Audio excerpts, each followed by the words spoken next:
feeling you get when it all rushes back.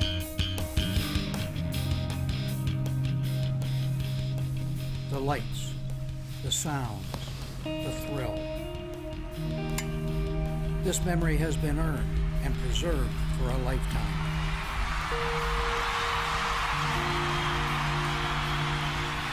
Every ring has its story. What will yours say?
It's the feeling you get when it all rushes back.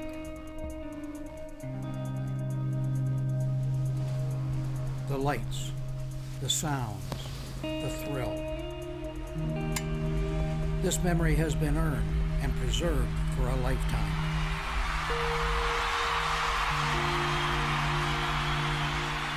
Every ring has its story. What will yours say?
It's the feeling you get when it all rushes back.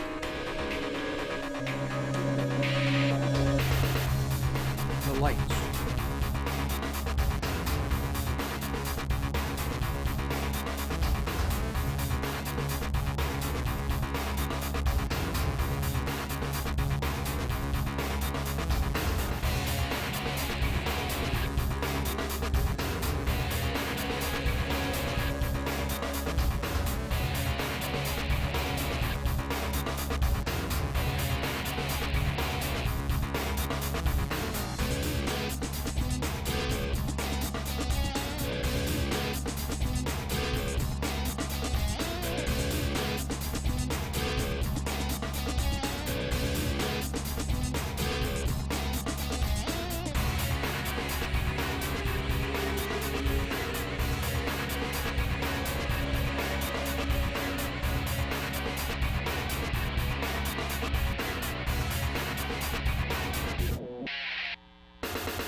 Chuck. Chuck.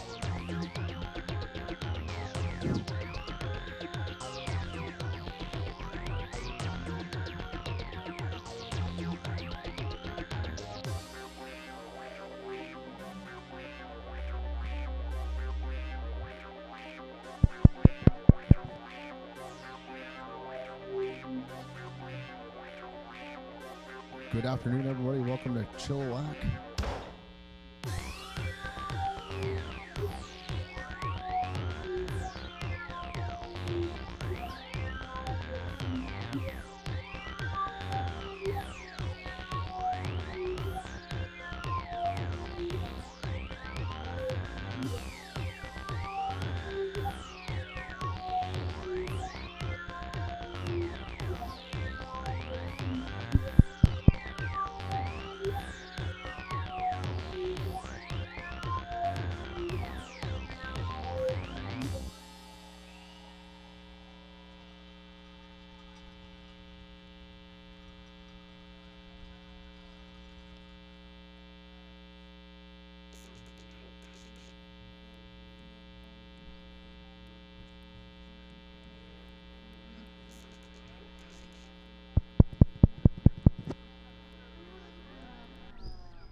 Good afternoon, everybody. Welcome to Exhibition Field here in Chilliwack. We have ourselves a football game today. We are at the 2016 Current Stars All-Canadian Gridiron ABC Bowl. We are going to introduce first Team Alberta. Number 1, Joey Murray. Number 2, Nils Haney. Number 3, Lance Fibke. Number 4, Cormac Schultz. Number 5, Cordell Caillou. Number 6, Will McDonald. Number 9, Jaden Lorimer. Number 10, Tyler Killeron. Number 11, Ty Plamondon. Number 12, Riley Sokowin. Number 15, Tim Uchakuda. Number 17, Carter Lawson. Number 21, Riley Stark. 22, Cole Lindberg. 24, Mitchell Gudgeon.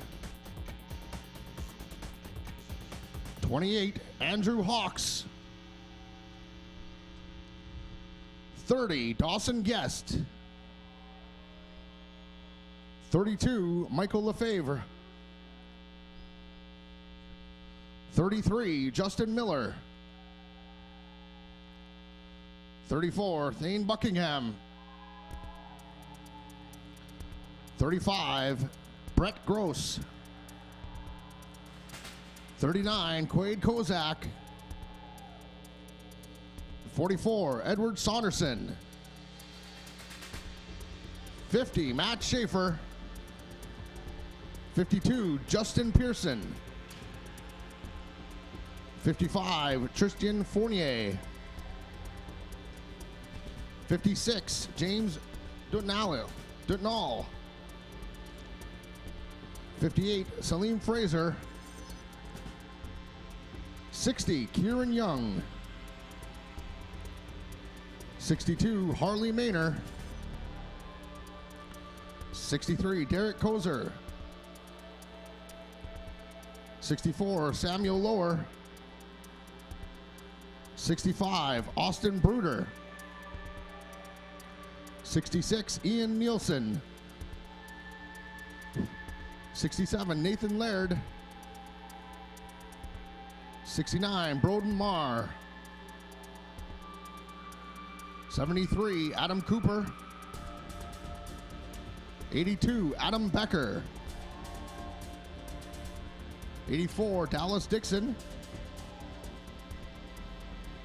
90, Keegan St. Denis. 91, Noah Villeneuve. 92, Cole Milford. 94, Austin Mannix. And 99, Matt Harland.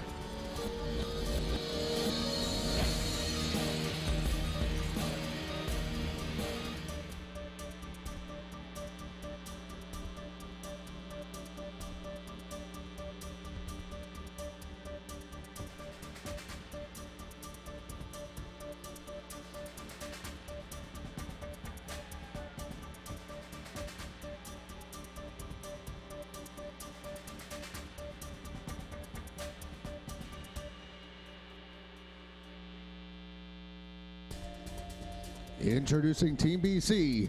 Number 2, Tyler Chartier. Number 3, Ty Truong. 4, Ethan Baselt. 5, Reese Mock. 6, Austin Balzer. 7, Brody Israel. 8, Marcus Parmar.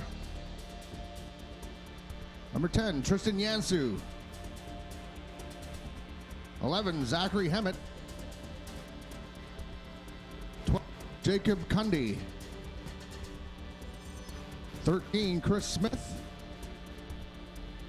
14, Jacob Macri. 15, Cape.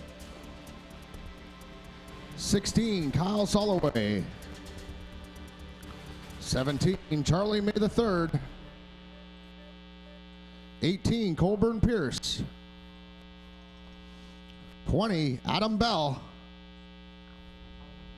21, Taylor Macris. 22, Connor McCoy. 23, Robbie Conroy.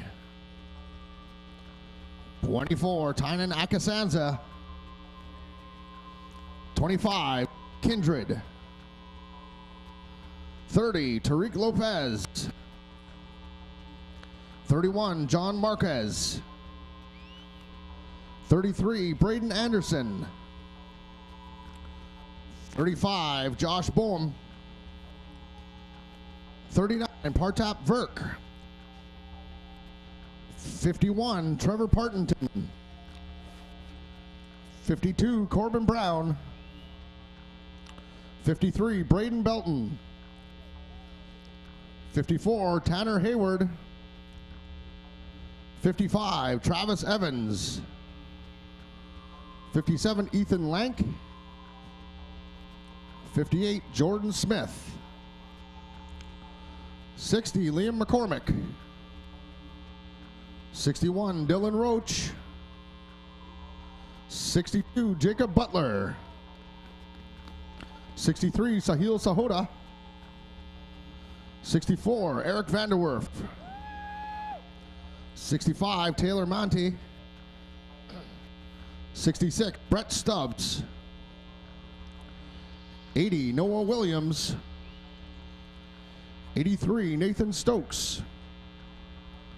93, Kyle Lambert. And 99, Nico Lazarakis.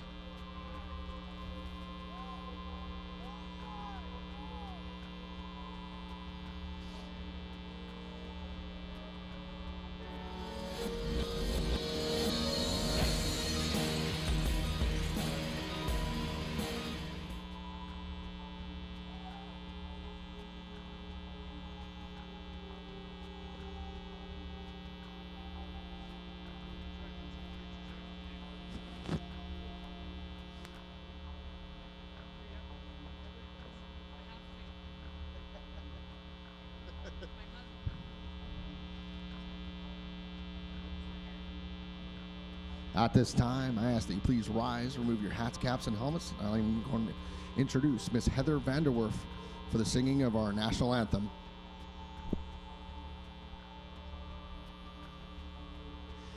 Oh, Canada, our home and native land, true patriot love in all thy sons command.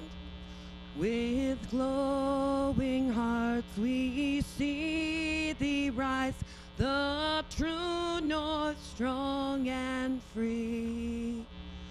From far and wide, oh Canada, we stand on guard for thee. God keep our land glorious and free.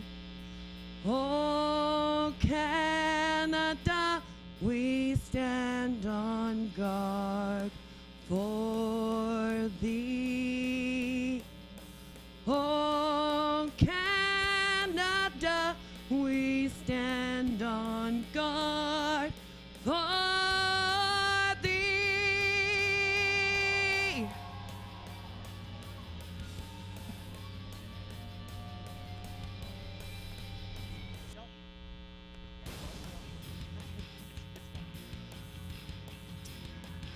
All right, everybody, thank you. Thank you for coming out to beautiful British Columbia. I like to say Mama Shell controls it all, but really it's Mother Nature. Couple of things we need to clarify. I just wanted everyone here to know that the BC jerseys are sitting in Abbotsford at the UPS depot. Everyone, did you hear that? UPS. So if you're looking for a BC roster and you're watching online, it is on the ABC Border Bulls page on Facebook, or you can add me, Shel Sangera, ChelSangera, and the new BC roster is there. For any of the coaches, scouts, or juniors, or university coaches that are here, please come down here and we'll get you the revised roster. Other than that, a day like this couldn't be possible without football family. Big thank you to the Chilliwack Giants, part of the VCFL. They brought out volunteers. And we have all these other community football dads, high school football dads. We have people all the way from northern BC brought snow shovels. So thank you, everybody. This is going to be a fantastic, great game. And you know what? We made it happen. So let's go, Snowball! Now the pregame is done, and we're getting set for what should be an exciting and, for this neck of the woods, unusual football game. Good afternoon. It's Warren Antlers here at Exhibition Stadium. Matt Macri and the cast of VBN Sports getting set to bring you the third annual ABC Border Bowl, the Current Stars edition. We're looking at a number of grade 12s and some select grade 11s. They'll be showcasing their talents for coaches from universities here in Canada and over into the United States, Matt, and it should be a very exciting and unique game for some of these young men. Well, you don't get more Canadian football than this. We got about 6 inches of snow on the field. We can see the white lines. We can see the end zones. What more do you need? We've got some exciting players on both sides of the ball, as you normally do in a game like this, talking to both coaching staffs. And let's start with the visitors in green and gold, Team Alberta, and a couple of guys they said to really keep your eye on. The quarterback, Quade Kozak, they thought was a real good game changer. Another good player on the defensive side is Justin Pearson, along with the linebacker Cole Lindbergh. Expect them to control the play as much as you can in conditions like this. Well, I think you're going to see number 33, Justin Millar, the running back, getting the ball a lot today. I don't think the quarterback's will be showing off that arm too much. You're very familiar with Team BC and a number of the players on there. Let's talk about a few of the playmakers starting on your favorite side of the ball, the defensive side. Well, I love the defense. And two guys I think you really need to keep an eye on tonight is number 61, Dylan Roach. Just a monster of a young man, big, fast, strong, playing defensive tackle. He's excellent. And then also you've got Tariq Lopez playing linebacker, who's just physical specimen, side to side, can go sideline to sideline, rush the quarterback, a whole bunch there. He'll be wearing number 30 in the Navy jerseys. They're actually the Langley Rams junior football jerseys, as you heard Shel allude to. A little mix-up with the jersey delivery, but thankfully the football family came through. Big thank you also to GW Graham. They were set to give their jerseys also over if the Rams jerseys didn't come through. So it's just wonderful to see how the football community in Canada comes through when they're needed. Well, we got Gord McCormick. He's Liam McCormick's dad. It's really stepped up, went and picked up a set of jerseys from GW Graham to get us covered.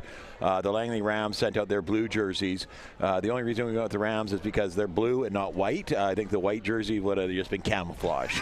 The unfair advantage to Team BC. Yeah. You would think in a game like this, Alberta might have a little more of an advantage as a number of these young men play in conditions like this.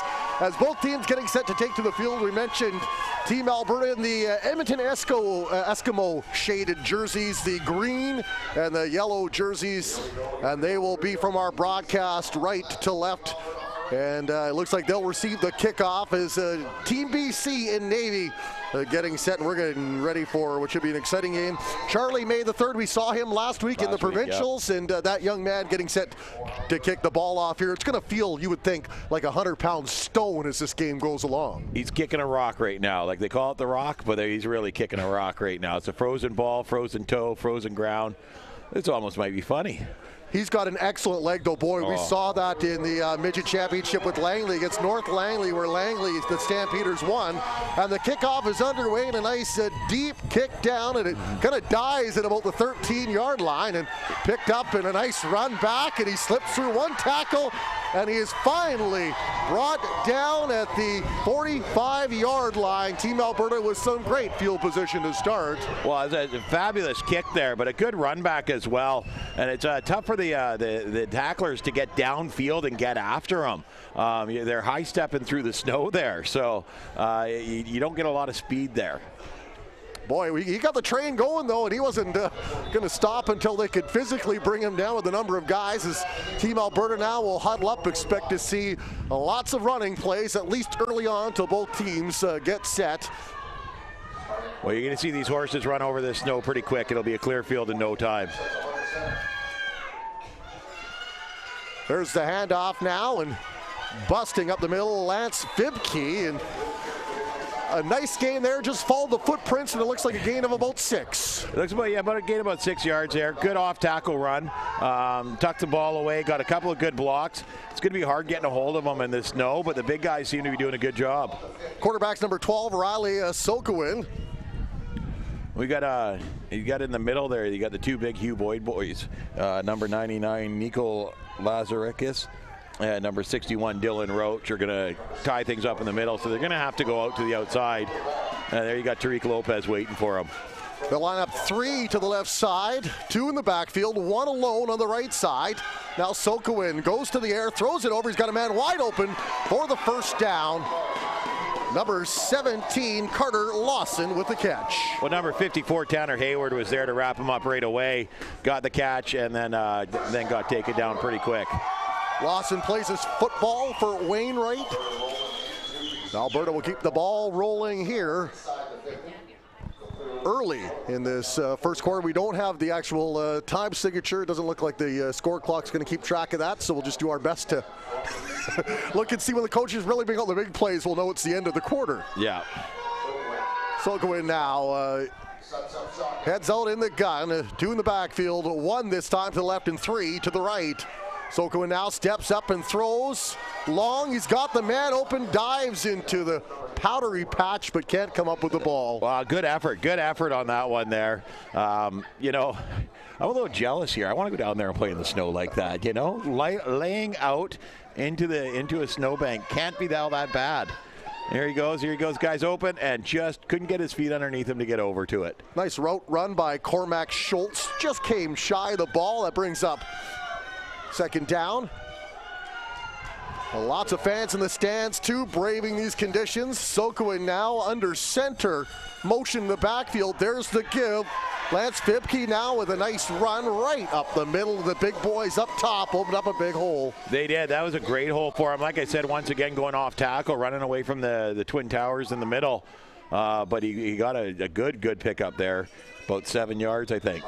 You talked about those young men from Richmond, Dylan Roach and another young man that really buzz around the ball and are a handful for the offensive line. Nikos, yeah, no, they both are really quick, quick off the draw and hard through the line. This Alberta O-line, though, is really getting off the ball quick and blocking quite well. Movement at the line, the flags fly. It looked like jump on the offensive line there, so they're going to move that back 5 yards. Going to be a treat for some of these young men that have grown up in the Lower Mainland. Talking to a fellow in Abbotsford where I live, and they were saying it's been about 4 years since a snowfall of this magnitude had hit the region from what he could remember, and he'd been around there for about 30 years. And so for a lot of these young men, they don't get a chance to play in conditions like these, and very unique and very memorable.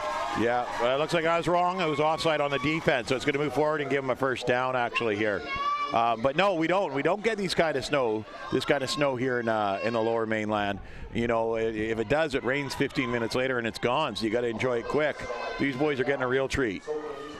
Sokowin now under center, 2 in the backfield, 1 clears out. There's the handoff, trying a little deception. He'll slip through a couple of tackles and bust his way up. Justin Miller, one of the players they talked about in the pregame show, with a nice run there for Team Alberta. Yeah, that was a really good run.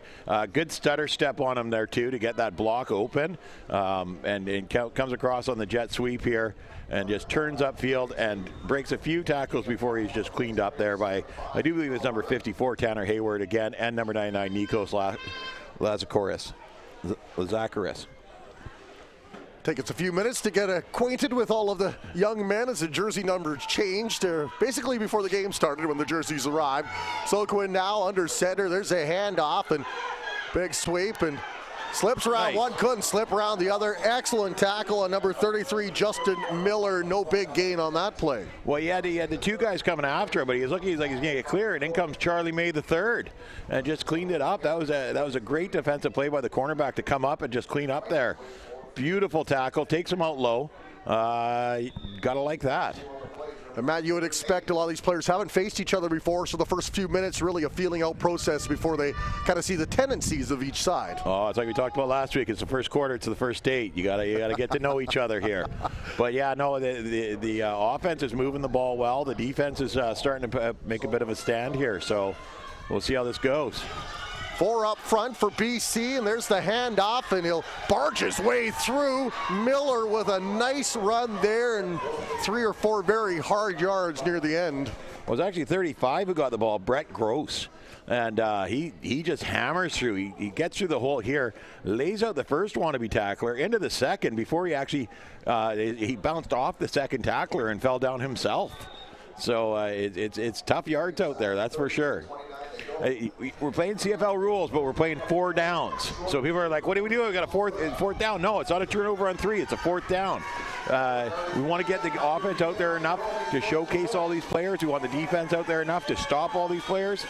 So I forgot to mention that earlier. We're playing 4 downs. So go now with a handoff. Number 3, Lance Fipke. Short gain, good defensive stand there by Team BC as we see one of the big men there, number 99, Nico Lazarakis with the nice tackle up top. Lazarakis. I'm going to get it right, but it's going to be tight. It looks like it's a turnover on downs. He didn't quite get far enough. So now the offense is coming out. Some members of Team BC might be thinking they should have brought their snowshoes to the football game today. Well, I love it. I love the refs out there kicking a hole to put the ball down. Like they're digging a well in the Wild West. But like my dogs do to the backyard in about 15 minutes, this is going to be gone. It's going to be flattened, and it's just going to be good football. Ball at the 28-yard line is where Team BC will take over on downs, and the quarterback will go to work, and it's Tristan Yansu we'll get a look at first. Tristan's a veteran of the ABC Border Balls. He came out our first year for Future Stars. He's been a starter on all our teams ever since. He's a great quarterback, got a great arm. There's a handoff, and that gap is closed in an awful early, and then Team Alberta makes sure he's going nowhere fast. Yeah, that's number 3, Ty Terong, who's actually really quick, but that Alberta defensive line got in there fast and just gave him no room to run at all. That was a jailbreak. I think everybody from the defense was in there. You see some of the big boys up top for Team Alberta. Number 69, Broden Marr there stands out. Yep. A lot of size up front.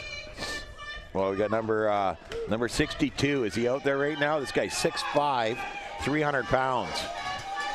They'll be seeing that in their nightmares. Now it's number 11, Zachary Hemmett takes over, and he looked like he was going to complete the pass and skipped in and out of the hands into the jersey and down to the frozen tundra. Well, the throw was there. I think the receiver was thinking run before catch, and you got to bring that ball in first, right? Team BC being urged on by the fans. Well, you got to think with this kind of weather, you wouldn't think that you get a crowd this big. We got quite the stands are pretty much full, and lots of enthusiasm with them. Number 11, Zachary Hemmett now in the gun. There's a flag thrown, and the handoff and the takedown. All in one fell swoop as number 4, Cormac Schultz penetrated the offensive line. Well, Cormac was in there really quick too. He saw the jet sweep. He scoops past his blocker and just goes straight after the runner. Great defensive play by Cormac. So they'll decline the penalty. Oh, for sure, because they knocked him back more than 5 yards, and it stays 4th down instead of giving him an extra down to try and play here. So will we see Charlie May the third kicking this ball away? Yeah, he's going to come out and punt this ball away. This is going to be even harder on his foot. At least you won't need ice for the swelling. You just stick it in a snowbank. Do they sell steel-toed boots for football? Well, and you know it's funny because I see all these guys coming out here and they've got the short, the cleats on, and I'm thinking to myself, I bet you wish you bought high tops now, eh? TBC, now we see Charlie May the third kind of digging a little hole for himself, getting set in a high snap, and he kind of fumbled with it, and he pooched the punt, and it'll squirt over the fence and near the crowd. No souvenir, though. Those footballs cost a lot. Oh, yeah, the keepsake for one of the fans there. Well, no, we got the Arctic Tundra coat coming to get it for us. Thank you very much, sir. So it'll be Team Alberta taking over after a very short punt, maybe 10, 11 yards. Well, you know what? I think the defense actually moved the ball forward for the offense there. By the all said and done, the ball's further up than the offense left it. Riley Sokoa now will take over. Plays his football for Winston Churchill under Coach Dick. He's got two in the backfield, two receivers each side. There's the give with the block up front, and number 33 dragging a couple of defenders behind him. The big man, Justin Miller, with a big gain. Number 53 there, Braden Belton, looked like he was on a Christmas sleigh. Well, it looks like we're losing our papers here. A nice first down for Team Alberta, who have done well to establish themselves on the ground early on, Matt. Well, and that's what you got to do here. Is it's got to be a ground and pound game in this weather. You're not going to complete very many passes, so you got to make sure that you've got a run game. Once again, Miller and Lance Fibke in the backfield. Receivers in motion now on the near side. There's the give. They go with a little lightning to complement the Thunder and Lance Fibke. And the flag flies, though. Yeah, I do believe it. Yeah, it's going to be a procedure call, so they're going back 5 yards. Yeah, it was a procedure call on the offense. Someone jumped a little bit quick there. So they're going to march that back 5 yards and do the first down over again. If you're just tuning in, Team BC are in the Langley Rams Navy jerseys due to a jersey mix-up. It's scoreless here in the first quarter.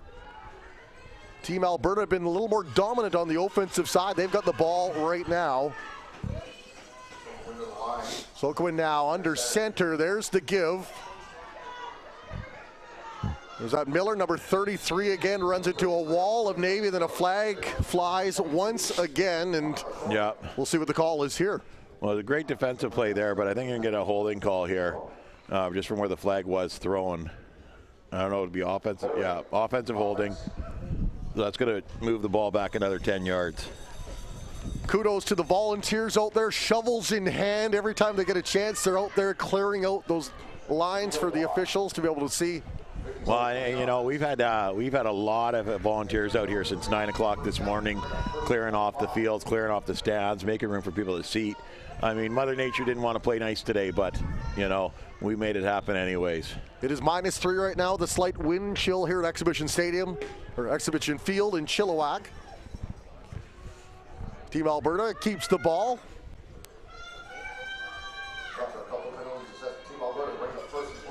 First and 25 now. Sokoin under center, and there's the pitch back, and Miller evades one tackle. Slowed down by the second, brought down by the third and fourth Team BC defender. Well, number 93, Kyle Lambert, got in there really quick, but just couldn't get his arms around him. And then he bounced off them, and then the second tackler slowed him up just to be brought down. Couldn't get a number on the final tackle there, but it was a great play. Still scoreless here. We apologize, we don't have the time as the scoreboard's down at the moment, but it is still the first quarter. Oh, it looks like number 35 on the replay there. Number 35, Josh Boom, lowered the boom. Good job. Aptly named defender, and he stays out there now as Team Alberta with the ball. Well, I'm a big fan of the Boom family. I had his younger brother play on my Rising Selects team last year. Great player. Second and 21, Team Alberta. Sorry, go ahead, Matt. Great kid to coach. And a high snap now, and trying to run with the ball, and He will go nowhere fast, and so a little miscue under center for Team Alberta, and a massive loss here, and that'll be probably about 3rd and 35, you would think. Oh, yeah. Tanner Hayward got on his horse and went after that hard. The missnap here, and then Tanner's just chasing him down, staying with him, keeping him upfield on his hip, and then when he tries to turn up, Hayward's got him, wraps him up, and gives him a snow bath. So it's up by a yard, 3rd and 34, Team Alberta. 34. 2 downs to try to chop up a whole bunch of real estate here on a wintry day in the Fraser Valley. Very picturesque, though, boy. Cue the Christmas carols. It just looks like Christmas, doesn't it? You know, if you're sitting inside by a fire watching this on YouTube and listening to me talk, it'd be perfect. Standing out here, we're going to have to talk to these Huskers about building an announce booth, eh? Sloquin now with the pitch back, and Miller looking for room to run, being tracked down. Couldn't evade the man pursuing. Good defensive play. There was that Drake Kindred. Number 25, Drake Kindred. He's another Border Bowl veteran. He's been here since the first year of the Future Stars, and he's a great player. Played with the Langley team that won. Stampeders that won the provincials for the midget last week. He's just a phenomenal football player.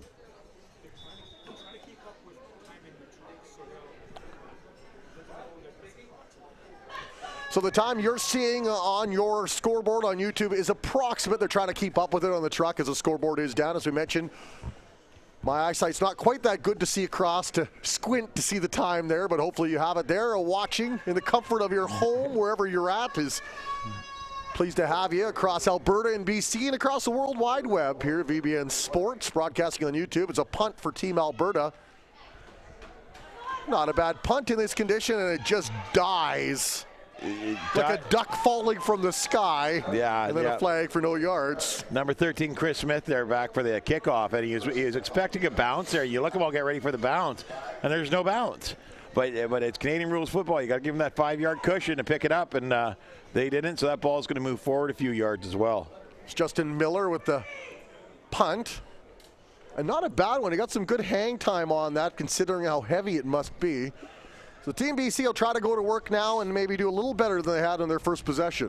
I got to give a shout out here to a couple of the mission coaches here, Dave Hicks and Fred Cunningham. They just sent us a message that they're kicked back by the fire with some red wine and watching the game. So, and then I got my good friend Joe Nickel. He's watching too, because he's asked me if I'm freezing yet. I'm too fat to freeze, Joe. It's called hibernation, right? Yeah, that's right. Team BC now will go to work. Under center, there's the give, and nowhere to go. Number 5, Reese Mock, wrapped up after the handoff from Zachary Hemmett. Well, and Reese Mock is one of my favorite players to watch run. When he gets that ball in space, the kid is phenomenal. But it's hard to get your wheels turning in the snow like that.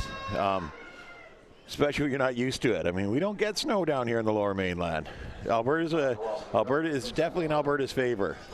Some of the coaches that are watching from back east in the States or Eastern Canada are just thinking, perfect, I can see how these kids will look in our jersey under these conditions we always play in. And now pressure for Team Alberta. Man wide open, though. It's Ethan Basalt. Charges his way ahead and very close to a first down, short maybe a yard or two. Well, that was a great play all around. Number 11, Zachary Hemmett there, just kind of rolls out a bit. He's got Ethan Basalt wide open, hits him. Ethan turns it upfield, and he knows, he's not going to get all the way down the field, but he gets as far as he can to the first down marker. Great job there. Chatted with Ethan for a second before the game, trying to figure out what numbers were the same from the jersey change. He was number 4. That's all you need to know. Yeah. No, I like Ethan. He's a really good receiver. It's fun. It's fun to watch some of these kids play. I was watching them play flag football in the spring, and they're just amazing. Hammett now clear the backfield, and the quarterback keep, and he'll charge ahead, and that should be enough for the first down as he's reached to the plowed 40-yard line. Yeah, he's definitely got enough for a first down. Where I'm looking at the lines judge here, pointing. Nice call there from Coach Sangera on the play. Oh yeah, you gotta just tuck and run there, tuck and run. So Team BC with a little momentum now after first down, keep the offense on the field.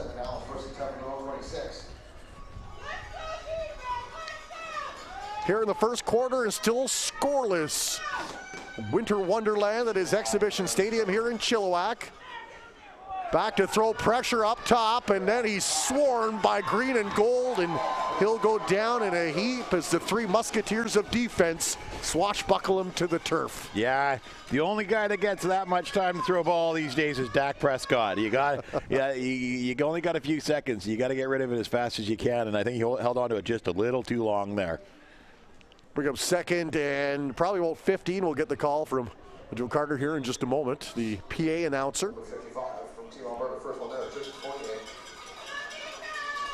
I'll move back on the side. So while we're waiting here, I got Coach Mike Dirksen wants to give a shout out to his Langley Stampeders that are playing today. Marcus Parmar took the snap, swept to the outside, a very short gain. Yeah, he only picked up about 3 yards on that play. Got some good hustle to the outside, but there's just no chance to turn up field. We'd like to say a big thank you on behalf of ABC Border Bowls and us here in VBN to the coaching staffs of some of those universities from far, far away, taking time out of their schedule to watch these young men. And we do appreciate you spending some time in front of your computers, and hopefully you can find some gems in this football game. Well, and you know, these guys want to see what we got to offer out here in the West, and bobbles it, throws it, man open, but about 4 yards away was the intended receiver, number 14, Jacob Macri. That would have been some cheers beside me. Would have that been completed? Well, I think he couldn't decide which one, number 14 or number 4, to throw to there, and put it right in the middle of the two of them. But we got a holding call here too, so it's good. The ball's going to come backwards, but yeah, it kind of just lands in between the two of them. And it's going to be tough going on the passing game, that's for sure. Zachary Hammett, the quarterback, is now, we'll see Charlie May the third, I believe, the punter coming out to his fourth down. Still scoreless here between Team Alberta and Team BC, the current Stars edition. If you're just tuning in, we're looking at some of the top grade 12s that have not been recruited as of yet, with a few grade 11s from the Edmonton and Northern Alberta region against all of Team BC. Yeah, and we're into the first quarter already. Yeah, no, it's and we've got players from as far north on BC as the Vanderhoof side. Yep, Vanderhoof, Prince George up that way. We got a lot of players. We do a lot of, when we do our tryouts for these teams, we fly up to Prince George so we can get a good look at the northern kids. The first year we asked them to come to us, and that's a long drive in Kelowna to just come for a tryout, right? So Ron said, well, no, let's go up and see them, because there's some talent up in northern BC. And I'm sure there is in northern Alberta too. I mean, I've seen some Fort Mac kids on the roster also. So yeah, you've got some Sexsmith. Sexsmith, Port McMurray, Belrose, you know, these guys here, they play in this snow. They know how to play in this weather. So we got fourth and a whole bunch, eh? And it looks like they're going to go for it, actually. It's number 11, Zachary Hammett. Going in the gun. They'll send receivers. It's 4th and 17, and so a gutsy play there. But hey, in a showcase game like this, why not take the chance? You really don't have much to lose, and see if these kids can make the plays that they're capable of. Well, and I think when the offensive coordinator Rob Ellis, he saw something that he can work with here. So, and then they call a timeout because they want to make sure that they got the right play and everybody's lined up in the right spot. So it's funny because timeout, usually the coach comes to the huddle. One of the players ran over to the coach and said, "What's up, coach?" You know, and then he ran back. That's a long ways to go. As we will see, four-man front for Team Alberta to put some pressure in a 4th and 17.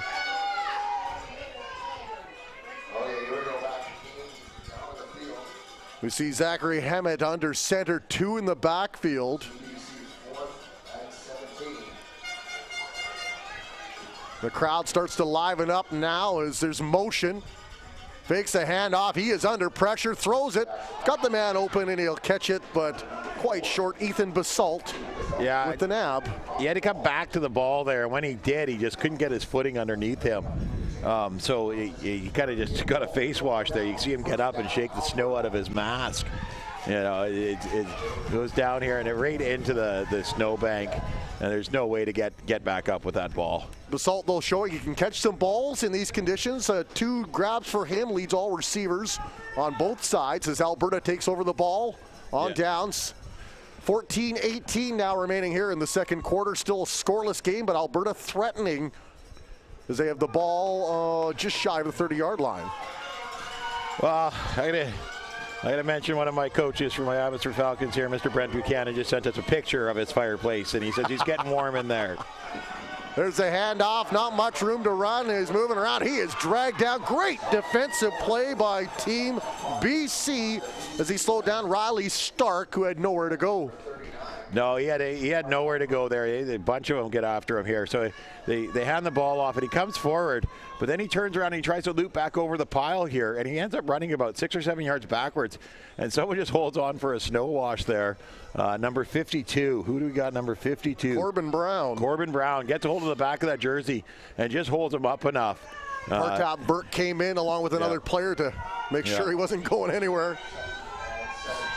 2nd and 17 for Team Alberta. New quarterback now under center. He'll drop the ball. Moving ahead. Nice run, number 39 for Team Alberta. Quade Kozak, we talked about him in the pregame show, and the coaching staff mentioned he was one of those playmakers they had on their roster. Well, they told us he's one to watch, and I see why now. I mean, the ball comes in pretty quick and fast here, and he just doesn't get a good handle on it. So he picks it up, and he runs through about 4 tacklers and gets out to the outside. And that's some good running in this snow here. And then just takes it out, doesn't take the unnecessary hit, gets out of bounds when the defender's right on him. Shows some good football sense there. I'm sure Coach Hill at Belrose has seen that play many a times and smiles knowingly as he watches this game. Well, and you know, it was enough for a first down. Move the sticks. Great job. Kozak under center now, 2 in the backfield in the I formation. There's the handoff. Not much of a hole. He'll plow his way through, which is always fun to say when there's snow around, and a gain of about 3 or 4 on that play. Number 33 had that. Who was that? That was our guy, Justin Millar. He seems to be getting some hard yards today in the snow and just plowing forward. And it's nice to watch. When you watch him run, he lowers that shoulder and doesn't slow down when he makes contact. So he's knocking bodies out of the way. He's creating space for himself. Gord Andrews with Matt Macri and the VBN Sports crew. Scoreless. Team Alberta with the ball. 12.5 remaining here in the second quarter. Team Alberta driving. Second down and the give. Looking for a seam. Nothing doing. Team BC like a fine tailor stitched up that hole in a hurry, and they'll bring up third down. Well, and Millar there again. Another great run by him. I love the way that he runs here. He's so powerful. He comes downhill hard, but like you said, BC chopped up that hole really quick, got his fullback to kind of be a bouncer, and he kind of bounced off the fullback and then into the snow. Third down, and it looks like about 6 along 3, they'll say, for Team Alberta. Big play here. Fumbles the handoff. Very alert, the running back picked it up. Lunges ahead, maybe a gain of 1 though if he got anything. Well, I don't know if that was supposed to go to the fullback and he didn't take it, or if he just hit the fullback coming across and it was supposed to go to the running back. But that was a great football presence to see that ball hit the ground and just pick it up in stride and keep running. Now, the ball's not sitting on the ground here. It's sitting about 6 inches up off the ground on the snowbank, so it's a little bit easier to grab while you're running than if it was all the way down. But but that was a great presence of mind there to see that and get that done. Do we expect many field goals today is the question. Hey, the way it's going, that might be what wins this game. Fourth down now. Quade Kozak under center. Receivers in motion. Team Alberta trying to keep the drive alive. He'll drop back. He throws to a wide open man. He's got it. Number 22, Cole Lindberg, into the end zone. Touchdown, Team Alberta. Well, we've definitely got a blown assignment on the defense there because there was nobody covering him. He was wide open. So I'm not sure who was supposed to be over there and get that guy, but 7-Eleven's not even that open. Holy smokes. He was more open than a fellow breaking wind in an elevator, I tell you. Yeah, so he gets out wide there. Number 22 is who is that? Cole Lindberg? Yes. Great catch, and then he comes down and he fights for that end zone. He had two defenders come across to try and stop him, and he had to drop a shoulder and just plow his way through. As you on the replay here. Good pass in this weather, too. Grabs the ball. And they'll throw it out, going for 2 into the end zone. 44 will punch it in. Edward Saunderson. Nice job on the 2 extra points here. Did they line up in the field? I was watching the replay of the last play. Did they line up in the kicking position, or did they? Yeah, they did. So it was a fake. Great job. Let's hope we get a replay on that one, because that was good. Yeah, I know he had no intention of kicking that puppy. He was just throwing that the whole way. And then, so, what was the name? 44. Edward Saunderson just fights his way into the end zone. Well, this Alberta team came to play today. I mean, that is 2 really, really good plays to get some points on the board there.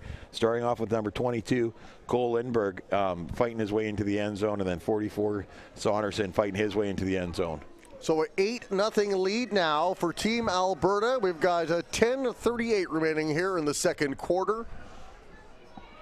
In a game where we thought the ground game would really be the prevalent one, it's been the passing game for Team Alberta that's shone through. Yeah. 44, Saunderson, the convert. The touchdown was Lindberg, and the convert was Saunderson. Fans checking out who scored here. Yes, I think they thought we were the PA announcers. That's all right. Do our best to do a little double duty here in the booth. Well, we'll let the people online know one more time who those people that scored were, because that was a great job on both their parts. That's a nice catch. Number 83 down on his keister for BC. It was Nathan Stokes. Made the catch and then thumped down for his troubles. Well, Nathan That's goes good concentration, Matt. Nathan goes to try and move for the ball, and I don't know if his feet got frozen to the ground there because they didn't move with him. But he stayed with the ball. His upper body stayed with it. Good head for it, and he did okay there. Looked like one of those Tim Conway skits, Dorf on football. Stuck down, little legs flailing. Yeah, and he jumped on the ball really quick. He kept the concentration. He knew the hit was coming. He caught it. So it'll be Team BC looking to respond down 8-0. As the referees kick out a hole so they can put the ball down. Thinking to themselves, this wasn't in my contract when I agreed to this game many months ago. Yeah. So yeah, more people shooting me messages that they're watching online. My good friend Dan Lang, with his son Ethan Lang, has been playing with the Border Bulls for a number of years here. Yansu to the air, and he's got a man open. Big reception for number 83, Nathan Stokes. He kept his feet moving that time. Oh my goodness, he wasn't laying on his butt to get that, but he went down and he caught that. And this is beautiful. You watch this. The Yansu's got a great arm. Puts it up in the air for him, and it's on the money. And Stokes catches it and slides head first into the snowbank in between the what is that? The 45 and the 40 there. Great job, great concentration by Stokes, and way to stick with the ball. So a nice response for Team BC after Team Alberta punched it in with a 2-point convert. BC on the move. Yeah. The fans starting to liven up. Yeah, no, we're going to go back and forth here. Like I said, Yansu's got a great arm. Yansu now with the give around. Stiff arm didn't work. Great defensive play for Team Alberta, stopping Ethan Basalt on the sweep. Well, I'm trying to catch the number there. I think it's 11 on the Team Alberta that came across there. Ty Plamondon that came in there and made that tackle. And just a great job. He wasn't faked out at all. Came flying in, saw the ball, took him down. And, and the defenses have done a great job of moving that ball backwards all day long. Second down now for Team BC. Yansu under center. 2 in the I formation. 2 receivers each side. Now motion. Fakes the handoff under pressure. Yansu throws it, but just shy of number 33, Braden Anderson. Yeah, and the defender there got through the line and got a hold of him, and Yansu knew that he had to get rid of that ball and didn't get as much on it as he had liked to. but it was better than getting sacked for a loss here. 3rd and long now for Team BC, trailing in this football game here in the first half. 8:45 remaining. Yansu now will head into the gun. Now some motion, Yansu to the air. He's got the man open, overthrows him. It was number 4, Ethan Basalt, once again the favorite target of both quarterbacks. Couldn't come up with that catch. Well, and like Ethan Basalt said to you earlier, all you need to know is number 4, right? He is a great receiver, and both quarterbacks know that. That's probably going to be their check down go-to guy. But I mean, Alberta's going to figure that out in a hurry too. So we're going to have to spread the ball around a bit here. Here we go, 4th down now for Team BC. They'll elect to go for it with motion now to the right side. He'll go to the left. Instead, he's got a man open out in front. And going for that ball was Chris Smith, surrounded by a pair of green and gold defenders. And that'll be a turnover on downs. Well, and Chris Smith here is, him and Ethan Basalt are both great receivers. And you watch Chris, he really goes up for this ball here. He goes in stride and he just tries to reach back for it. But it was just a little bit too far out of his reach. The Team BC defense will come out, and Team Alberta will look to build on their 8-0 lead with 8:13 and counting remaining here in the first half. We do have some interviews scheduled for downfield. I believe we'll show them also here on VBN Sports. Some of the junior coaches that have come out to watch the game, along with one of the coaches of St. Mary, unless the flights were delayed due to the snow. Well, it's a great game to be able to watch online. Flag being thrown now. Tosses that to a wide open man, and he's got him. 24, Mitchell Gudgeon with the catch, but there was a flag on the play, and will this one be coming back? Well, I think so. I think it's either a procedure or a hold. That they're gonna, it's gonna be offside on the offense, so it's gonna go back 5 yards. The quarterback saw the flag, knew it was a free play, so he tried to do the best he could there. Great catch by number 24 there, Mitchell Gudgeon, but it didn't help out too much. They're heading back. I don't think the defense had quite the sense of urgency, knowing also that it was going against the offense. Well, number 25 on the defense, Drake Kindred, he was running with his receiver, and then the receiver pulled up, and so he tried to change direction to come, and you can't do that as fast right now as you can do it on the turf. 7:20 remaining here in the second quarter. 8-0 lead for Team Alberta. They've got the ball up at the 45-yard line, their half. Receivers in motion. They'll head to the air right over the middle, and better chance of getting it in the referee's arms than maybe a receiver on that play. Well, he put that ball on a rope there, aiming for his receiver, number 99, Matt Harlan. But he was pretty well covered, and just couldn't get to the ball. A little bit high. Team Alberta trying to formulate a plan now. Boy, both teams have really gone to the air. It was a lot of ground and pound, as you mentioned early, but the last few plays, it has been all through the air. Well, I find it very impressive how much they are going to the air here. It shows that the coaches have confidence in the quarterback's arms, and the quarterbacks have confidence in their ability. The receivers are doing their best to get open and run in the snow, and it's looking good so far. 3 receivers to the right. He throws it up, and a good play defensively. Number 25 for Team BC, Drake Kindred, stepped in, almost had the interception. The receiver had to play defensive back.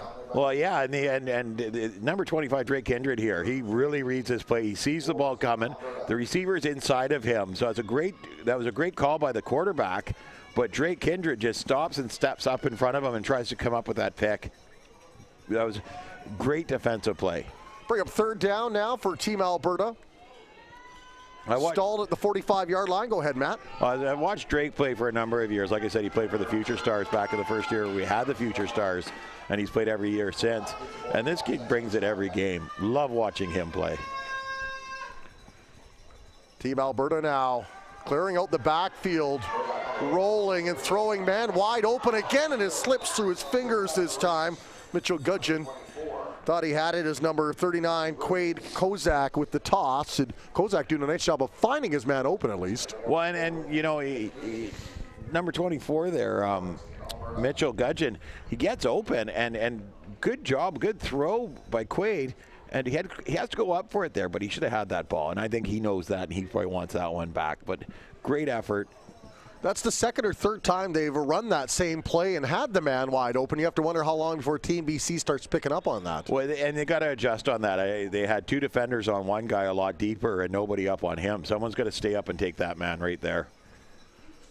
8-0 lead under 6 minutes to go here in the first half. Alberta leading with the ball. It's at the 45, fourth down now for Quade Kozak in the Alberta offense. Good size contingency here to cheer on. Team Alberta made the trip. They'll punt instead, and high rising kick. That one go about 20 yards and then picked up and fumbled and then scooped up neatly by Team BC's number 13, Chris Smith. Well, Chris wasn't waiting for a bounce that time. He caught that one in stride, and he tried to take off Team Alberta there. I didn't see who made the tackle, but he waited for him, and gave him his 5 yards too. So he knew he was safe to come in, and all he had to do was run forward with number 92, Cole Milford, and just comes in there, hits him hard, knocks the ball loose, but Chris was Johnny on the spot, jumped right back on it. First to 10 BC from about the 53-yard line in their own half. Yansu will go under center. He's got two lined up in the I formation. Receivers in motion. There's the give. Plunging ahead, number 24, Tynan Akasanza. Well, and we saw Tynan last week too. I mean, this is a runner that loves the hard yards up the middle. He likes to duck his shoulders down and plow forward. Great running back. If you want the hard yards up the middle, and that O-line is getting a good push off there too to keep him moving forward. So it'll be about 2nd and 6 now with under 5 minutes to go here in the first half. Yansu heads into the gun, clears out the backfield. He'll head to the air. A little short one, man wide open, and he's got it. He's got the first down and then some. Number 18, Colburn Pierce with a nice catch and some good yards after the catch. That was an excellent catch. An excellent play by Yansu here. He just kind of rolls a bit to his left and gets the ball. Gets the ball off here nice and quick. Doesn't try and do anything fancy. Just drops it in there for Pierce. Pierce turns upfield. And he beats a couple of guys. It's a foot race. Gets to the sideline. No unnecessary hits because it hurts a lot more when it's this cold, folks. He got at least 10 yards after he caught the ball, and Team BC marching down the field. There's a handoff. Not much room for number 24, Akinsanza. Wrapped up like the Christmas present you'll hopefully get in about 2 weeks, Matt. Well, he kind of ran into the line there, sealed up on him. He tried to bounce around outside. So I think he got about a yard out of that. Maybe, not quite. Not quite, but he didn't lose any yardage, which is a positive in these conditions. Yeah, credit Alberta, number 67, I think it was or Broden Marr, number 69, the big man up top. It's a good job, and here's Trinson Yansu now rolling to his right, looking downfield. He'll toss it up. Good hand battle there. Oh. Almost picked off, and then it squeezed out of the hands. Number 4, Cormac Schultz could see the glory, and then that light dimmed rather quickly. Yeah. Number 20, Adam Bell was the intended receiver there, and a great job here to get down the field. But, and what was the number on that one there? 82? Pardon me, it was 82, you're right. Adam Becker gets up there, thought he had the pick, but it was just a little bit too much to hold on to.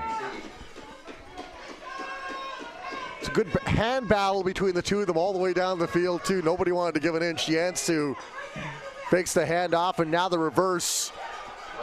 It's got a little bit of a seam marching up there. Number 18, Jacob Crosher. No. And it is recovered as BC fumbled the ball. Alberta will pick it up.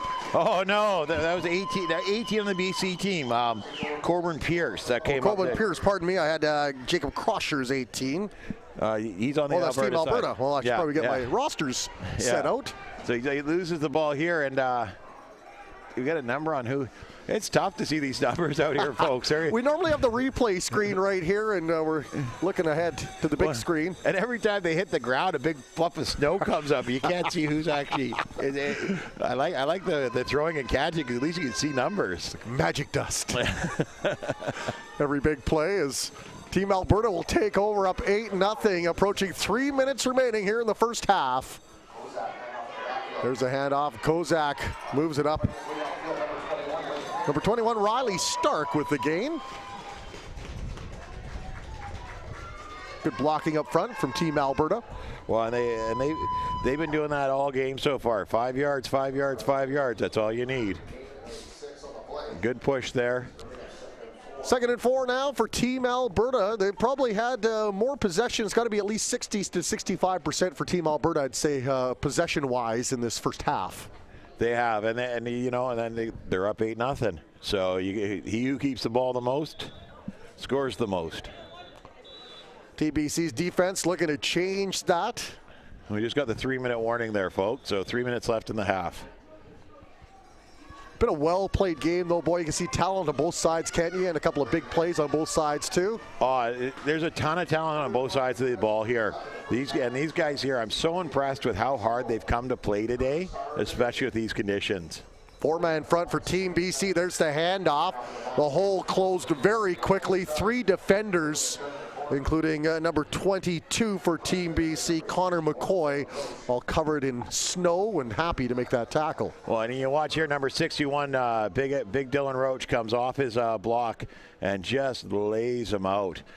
This guy here is so quick and he's so strong to come off like that and just hammer him. Riley Stark with the run for Team Alberta. Bring up 3rd down now.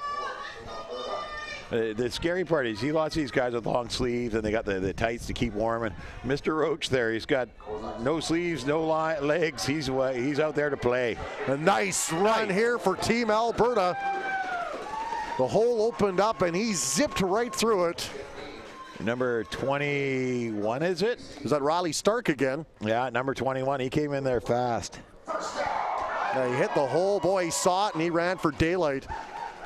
First down for Team Alberta. They'll keep the chains moving with 2:20 remaining here in the first half, and they're up 8-0. Well, I'm a little bit happy about this snow. My friend went to Mexico last Saturday. I was telling you about that, and she kept sending me pictures of her in the sunshine, and now she's coming home today. Let it snow, let it snow, let it snow. There's a handoff to Stark again, and he squeezes his way through, and he'll continue to keep the feet moving. Wow. What a great pickup for Riley Stark of Team Alberta. Well, and Dylan Roach wrapped him up and was bringing him down, but Riley Stark just kept those legs pounding. And big number, I think it was 60, one of the old linemen that was putting the blocks out there, 66. I got to give him some props. Ian Nielsen, because he's just driving bodies out of the way there. This O-line for the Alberta team is phenomenal. They're big boys, and they just get down low, and they push, push, push. 2nd and short now. Team Alberta threatening 8-0 lead. 1:40 remaining here in the half.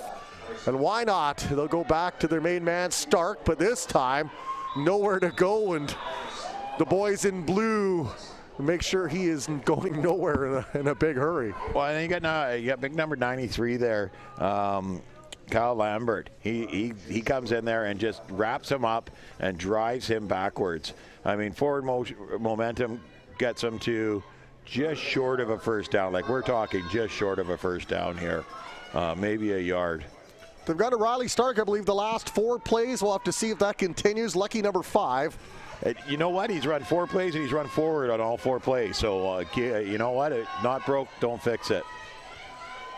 He's young man lined up at the back of the I formation. Kozak barges ahead. He's got enough for a first down, still on his feet, and finally brought down. But Riley Stark, a revelation here at the end of the second quarter. Well, once again, you watch the way that young Riley here is running, and this is excellent. He doesn't break stride when he hits the line. He realizes that he's the battering ram, and that's the wall, and he's coming through there hard. And it's phenomenal. I love seeing that kind of enthusiasm and that kind of effort level. Braden Belton will make his way onto the field in place of number 39, Partap Verk for Team BC. Team BC trying to figure out a way to stop this Alberta offense. Who've done it through the air, and now they're starting to do it on the ground. Yeah, they got it all figured out right now, that's for sure. They've been able to move this ball quite easily. Quade Kozak, I keep wanting to call him Bernie. Bernie, yeah. And throw outside, and that was a backwards pass. And that was a backwards Team pass. BC recovered. Yep, that was a backwards pass. So that ball's coming down. Yep. So Quade Kozak here, and he turns and he throws behind him. And it goes over number 24 there, and it looks like it's number 17, Charlie May III. He realizes this, jumps on the ball, and starts running before the WWE takedown on the sideline. Number 24 by Alberta, Mitchell Gudgeon. Yeah, great tackle by Mitchell here. He just picks him up and slams him to the ground. Oh, I don't think Charlie's up yet. Oh no, maybe it's not as great of a tackle as I thought. They're around him, and Charlie May also the kicker for Team BC. Oh boy, both teams' defenses have come to play and have both come up with some big plays here. Now the fans applaud as it. Well, they still got him down there. So play will continue as he's on the sidelines. Yeah. We hope the best for young Mr. May, who I believe plays for Bateman, Robert Bateman in Abbotsford, does he not? Robert Bateman and the North Langley Bears midget team. He actually did some double duty this year because he plays primarily as a kicker. They use him as a defensive back as well, but he primarily plays as a quicker.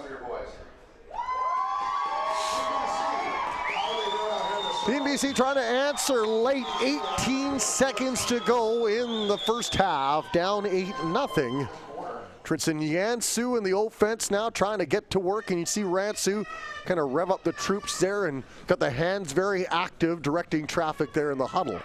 Yeah, but they're going to hold off until they check on Charlie here. I'm a little worried about him. Charlie's played for me for a number of years here. I'm very fond of this young man. And they've got him up now, which is great to see. Great, good to see. Good to see. He's a really good football player, but even better, he's a really good kid. He did some coaching with us at our preseason training camp, our Kickstart camp. And with our Pee Wee team this year, he came out when he could. His younger brother Hunter played for me. So I'm glad to see he's back up and he's okay. Yansu now will clear out the backfield. He's going to head to the air. Looks left. He's got a man open. Overthrows him. And good defensive play. Both of them fighting hard for the ball. Number 28, Andrew Hawks, just gets in the way of the receiver, number 14, Jacob Macri there, and he can't get to the ball. A great throw by Yansu here. He puts it up there where his receiver has an opportunity, but they just can't get to that ball. Macri did a nice job playing defender on that one. It could have easily been an interception, and Macri, one of the great 11s on the roster for Team BC. Yeah, we got a couple on the BC side. Jacob's one of them. He plays both defensive back and receiver, so he can switch roles quite quickly there. And but Hawks there saw that ball, knew he had a chance. Macri did a good job getting in there and stopping him. 11 seconds till the players can get into the dressing room, get a little warm, maybe thaw out their toes before the beginning of the third quarter. Still an 8-0 lead for Team Alberta, who had a harrowing journey to get here as their flights were canceled due to the weather. They were supposed to get in much earlier yesterday, but they had to take an evening flight, and some of them took the bus. And yeah. Well, they got 8 a.m. they were supposed to be on the plane. They got there and their flights were canceled. So they got on the bus and they drove. They didn't get in until midnight last night. So Yancey with a man open, number 14 with the snag for BC, Jacob Macri. Well, he went back to him again here, and like I said earlier, if they keep going to number 4, they're gonna get called on pretty quick. So they change it up and they go to number 14. And Jacob actually does a really good job of catching the ball here. Tries to get turned upfield. Just too much snow before he gets tackled there.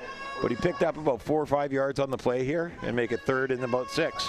This should be the last play of the first half. 5 seconds to go. Team BC, you would think, will at least make it one more concerted effort to try to reach the end zone here. Yeah. Yeah. Natsu now drawing up the play from the coaching staff. And as a defensive coach here, I'd make sure that, okay, yeah, we got 2 guys back. They got 2 guys back. They're going to have to play center field here and look for the deep throw. Jansu's got the arm to put it in the end zone. Barking out the play, empties out the backfield. He's going for gold. Jansu now looking around. Good defense by Alberta. He'll chuck it up, though. Got 2 receivers in the area. Throws it up, and once again, in and out of the hands of an Alberta defender. You got number 4, Bethlet over there, and number 14, Jacob Macri. The 2 guys have made big catches for BC. So Jansu is going that way. Alberta knew that. They were covering that play. And you see, and you look at the defender, just gets up nice and high. Can we get a number on him? That was a great defensive play to get up that high, because Macri dropped in behind. He knew that the short was covered, so he was hoping the ball was coming over their heads, and dropped in for the overthrow. So it is an 8-0 lead. It was Cole Lindberg with the touchdown reception that put his team in front 6-0, and then the 2-point convert catch from Saunderson made it 8-0, and that's where we stand right now after 30 minutes of play. You've got it on VBN Sports. It is the 2016 Current Stars edition of the Border Bowl between BC and Alberta, and we'll be back in a little bit.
feeling you get when it all rushes back.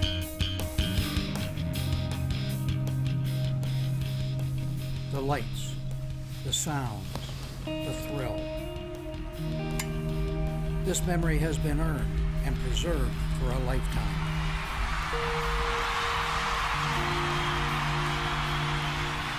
Every ring has its story. What will yours say?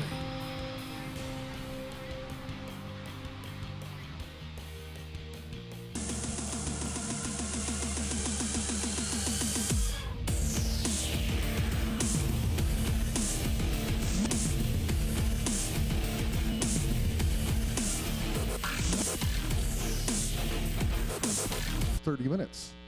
I'm really impressed with the effort the guys are putting in spite of the conditions. I know a lot of these players have probably got some taste of playing in snow before, so it's not new, but that's a lot of snow on that field, and they're fighting through it. When you're coming here to watch a collection maybe of some kids you've never seen before, what are some of the traits that you're looking for in these young athletes that'll make a great junior football player for the Okanagan Sun? Well, first and foremost is we're looking for guys who do fight through the conditions and make plays even when conditions are rough. So, those guys stand out to you right away. Just like any other program, we're looking for linemen. We're looking for guys who clearly show some effort in the weight room that shows up on the field, and their toughness shows up in conditions like this. How nice is it for you to have a game like this where you got kids from northern BC, northern Alberta coming to one place, to impress coaches like yourself? Is it nice to have that chance to be in one place to see it, even if it is snowy and -5? Yeah, it's great. We watch so much film that it's nice to get out and see it in person. We could spend hours and hours going through different highlight videos, but to come out here and see it in person is great, and to get a chance to meet the kids and the families is important too, so we can get a sense of what kind of character we're looking at. Thanks, Ben, and good luck next season. Ben McCauley, head coach of the Okanagan Sun. We've got some more interviews coming up in just a moment.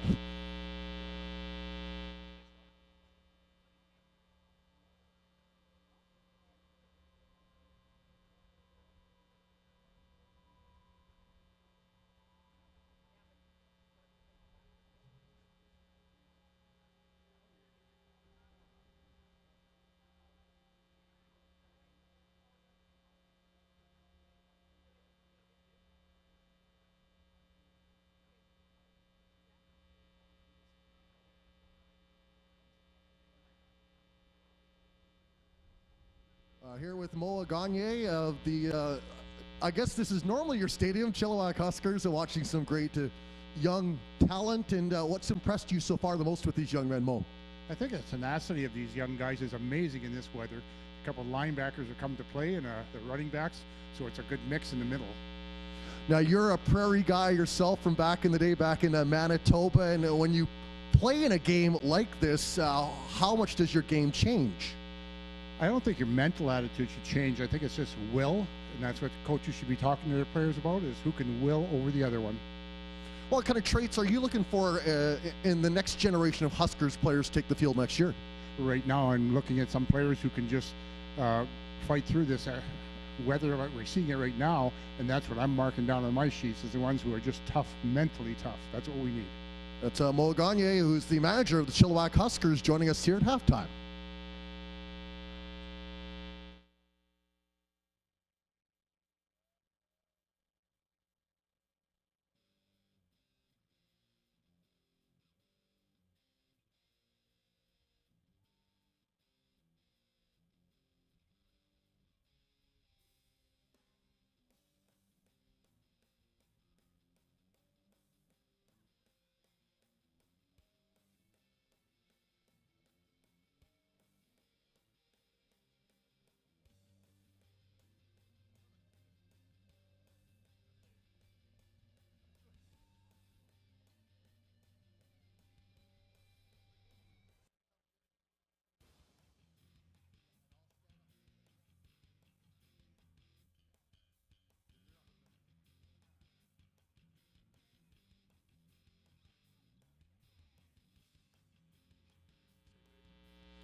Pleased to welcome Coach James Colsey III, who is with St. Mary's Husky. Boy, you've come a long way to watch these kids play, and You're from Atlanta, Canada. You're used to this weather, aren't you? Absolutely not. I'm actually born and raised in Miami, Florida, but I was at UBC last year, and now I'm at St. Mary's, so I've kind of changed coast, but it doesn't look like I've changed weather much.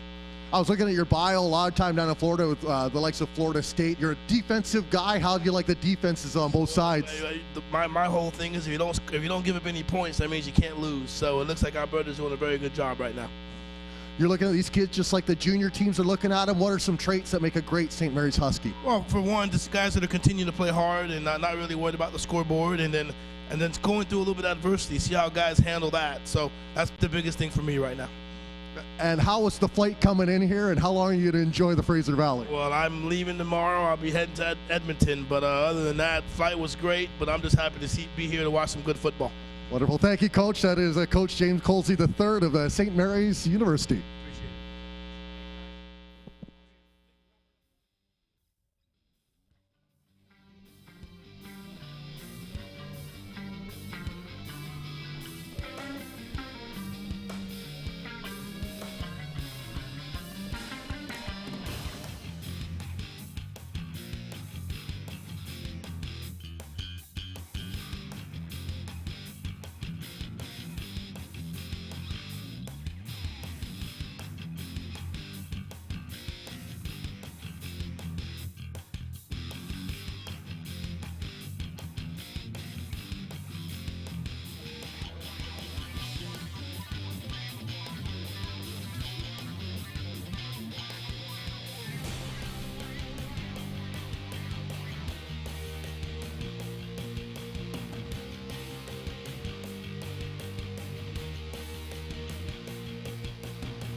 Back as it is an 8-0 lead for Team Alberta. Both teams on the field. Team BC now the nice break. And he's making his way up past center. He's moving us down. He's down to the 10, to the 5. Touchdown Team BC. Number 18, Colburn Pierce. Oh, beautiful run there. Beautiful run. Corbin's was it Corbin? Colburn saw a gap there and turned on the burners. Excellent run. Let's see the replay on this one. Big kick, and he kind of fumbles it here in the snow, messes with it a bit, but the blockers give him a path, and he just outruns a bunch of defenders here. And he's got one guy to beat, and he just turns on the burners, and there he goes. Great job. Imagine how fast that kid is when he's not running in snow, because he was going turbos. No slow burn for Colburn on that play. Yeah, no, he was going really good in the snow. Good high knees. And hey, kids watching at home, that's why we do it in drills. High knees, high knees, high knees. Got to keep them up. So it looks like they're going to go for 2 here because they need to get the extra 2 points here to tie this game up. So it's an 8-6 advantage now for Team Alberta, and boy, Team BC must have put back the caffeine because they came fired up to start this third quarter. Well, that pathway that he got there, I mean, I think I could have driven my car through that one. That was beautiful. Yansu now with the receivers in motion, looks to the end zone under pressure. He's got the man open up and in and out of the hands. Good defensive play by Team Alberta to shut down a pass attempt. Was that number 4, Ethan Basalt again? Yeah, number 4, Ethan Basalt was the intended receiver.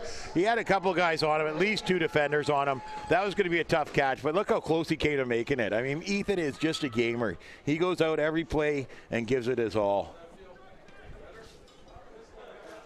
So now Team BC will kick off, trailing 8-6, and we'll see if Team Alberta's got an answer for that kickoff return. But boy, what a way to get your team back in after you slugged it out for the first 30 minutes. You come out in the first play of the third quarter. That gap opens up and you drive right through it. Well, I thought what was most impressive, I thought the guy had him. It was one-on-one, and he just had that extra little gear he kicked into, and he blew right by him. Well, the first defender that he got past, too, got his hand on him, but just couldn't get turned around enough to get a good grip of him. And yeah, the second guy. I'm really happy to see number 17, Charlie May, back up here. He got taken down hard, and I was a little worried about him, but it's good to see, and it's looking like his foot's still working. No worse for the wear as the ball dies in the snow, and Team Alberta with the ball, and they'll move that up before a tackle by number 53, Braden Belton of Team BC. Well, it's like a pinball gallery down there. People are bouncing off each other. They're bouncing off in the snow. Number 54 there is getting a hand. Tanner Hayward's getting a hand clearing the snow out of his face mask. Oh. Boy, I tell you, you can take the wide lane to make your cuts in this weather, can't you? Oh, yeah, yeah. Team Alberta now, as the snow continues to fall from the sky. Here it is, a winter wonderland at Exhibition Stadium in Chilliwack, an 8-6 lead for Alberta. And there's the give, and Miller now busts up the middle. Beautiful run by Miller there. Beautiful run. And I got to reiterate, this O-line is just phenomenal with getting the holes for the runners to run up. They come off the ball hard here, double team Big 61, and get that ball up the field. And it's not like they're playing the junior varsity team of BC. These are some excellent athletes on the defensive side. Yeah. All right. And sorry, it wasn't 61. It looks like 57 on the defensive side. Ethan Lang there that they got in front of, and great block. I think they're just going to go back. There's a handoff now, and another very small gain there for Team Alberta. It was number 33 Miller again, and I think we are back to Riley Soko, and with the as the quarterback for Team Alberta, they'll continue to exchange quarters with each other. Well, once again, the weatherman let me down. They told me it was supposed to be raining this evening to get rid of the snow, and it doesn't look like rain to me. That just looks like more snow. Soko in now under center, one in the backfield, receivers in motion. There's the give. Miller again, and this time he'll plow ahead for a gain of about 4, maybe 5. And you know, Millar's just done this the whole game so far. You give him the ball and he pounds it up 5 yards. Great running, and like I said, I love the way he hits this line. Watch it here on the replay. Gets the ball on his belly and just hits the line and moves bodies. And they're not small bodies they're moving. They're big men that he's moving backwards a yard or two to get that extra yardage. We just asked the Dallas Cowboys what a good offensive line can do for your running game. Oh yeah, for sure. So go in now under center. One in the backfield again. Receivers in motion. There's a handoff. And Millar that closed up, and I think he lost a yard or two on the play. Well, really close to getting back to the line of scrimmage there. Number 39 gets up, dusting himself off. Partap Burke on the tackle there. But yeah, he the hole closed up, and he fought, and he got back to the line of scrimmage, but there was just no room to run there. 4th down now for Team Alberta. Yeah, they've got about 6 yards to go to get the first down from the looks of it. You say, ask the Cowboys what a good O-line can do. Ask the Chargers what a bad O-line does to your running game. I tell you. Spoken like a true Chargers fan. My left arm for an O-line. I coached 2 years of Bantam, and we are just undersized on the O-line both years, and it makes it so tough when your O-line isn't there. Punter bobbles it, but then gets away. A beautiful high spiral, sends a man back, and then it stops again in the snow. He'll cut to the outside, and then he is dropped down. A heavy hit on Chris Smith, not before he gained about 6 or 7 on the return. Well, number 1, Joey Murray slowed him down enough for number 22, Cole Lindbergh, to come in there and just clean it up and knock him out of bounds. But yeah, once again, this ball's hitting the ground and stopping. It isn't going anywhere. I didn't catch the number, but what a great kick by that punter, because he was under pressure after the snap was kind of bobbled, and he got off a beautiful high soaring punt. Beautiful punt. And it, off to the side enough that Chris had to fight his way over there to get at that ball. But, here we go with the offense starting up here now. Crowd starts to pick it up. Yansu with a handoff and going nowhere. Like a man without a passport, that trip was stopped. It was number 5, Reese Mock. Well, and it's really tough to get your feet going to begin with in this weather. And then, to get shut down so quickly here. So we got a guy with a shovel trying to run and clean a line really quick before the play comes his way. 10:50 remaining here in the third quarter. 8-6 lead for Team Alberta. Team BC with the ball. Trinson Yansu's Alberta will bring pressure up top. There's a handoff though. Ethan Basalt on the reverse. He's got a lane. Basalt still on his feet. Oh, and he is taken down on a big hit by Team Alberta. Absolutely caught him at the end. We'll bring up second down. You can see the run by Basalt. Boy, had the lane and then just came in and boom, you can see the head snap back on a hit by Cormac Schultz. Not the first time we've called his name today. I just got a message from one of my favorite players here, Big Nate. We call him Knuckles. I'll tell you that story later. Giving a shout out to Team BC to bring it home here. Team BC now will throw man open and then taken down on the completed catch. Once again, Ethan Basalt in the eye of the hurricane. As number 5 there goes in for the tackle. Cordell Caliu goes in for the tackle there and kind of gets a face full of snow, but gets his arms up and wraps up those legs. I don't even think he saw what he was tackling there. I guarantee you every hockey goalie says, I feel no sympathy for you. Yeah, you got to react with your face full of snow. Exactly. It's Yansu looking to keep the chains moving down 8-6 under 10 minutes to go. Throws it up. Oh. And it is knocked down and almost intercepted. Boy, these DBs on a warmer day would probably have a record number of interceptions today. Well, once again, it was number 5, Cordell Caliu there, that jumps the play here and just about gets it. I mean, it was a great throw. Man's wide open, and all of a sudden Caliu comes out of nowhere and knocks that ball down. Great job there. Great defensive play.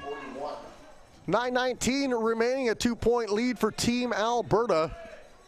So my story, Nathan Fournette, he's one of our guys. He's played with the Border Bulls for years and years, and he's a grade 11 student, so he didn't come out for this one. D-line player, and they've got a big D-line here.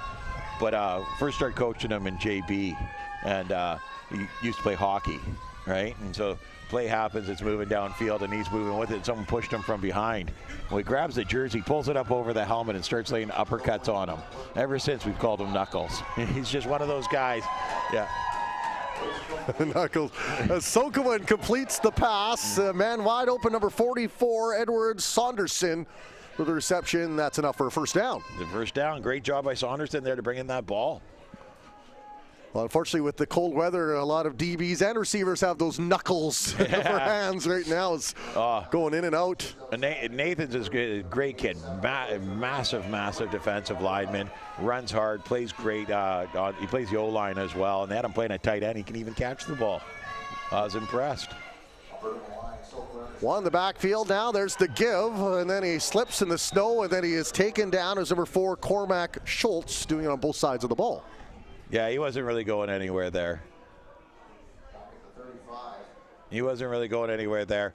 Big number 54, Tanner Hayward, came up there and closed off anywhere for him to go and drove him backwards. Pardon me, it was Millar. I'm getting confused. The logo on the front of Team Alberta looks like a number 4, and it's throwing me for a loop occasionally, but that was Millar with the run, and he was stopped quickly. And you hear both sides, the fans urging their team on as Sokowan now under center. There's a handoff and stopped up, ball fumbled, but then picked up by one of the big beef eaters up top. And you know they love that when the ball's loose and they get a chance to do something on offense besides blocking. Number 73, Adam Cooper, was Johnny on the spot. That ball pops out, and right away he grabs it and turns to try and plow it ahead a yard or two. The old William the Fridge play back in the Bears day. Yeah. 8-6, 7 minutes remaining now here in the third quarter. Snow still coming down. Both teams have looked to go back to the ground to gain some good yardage.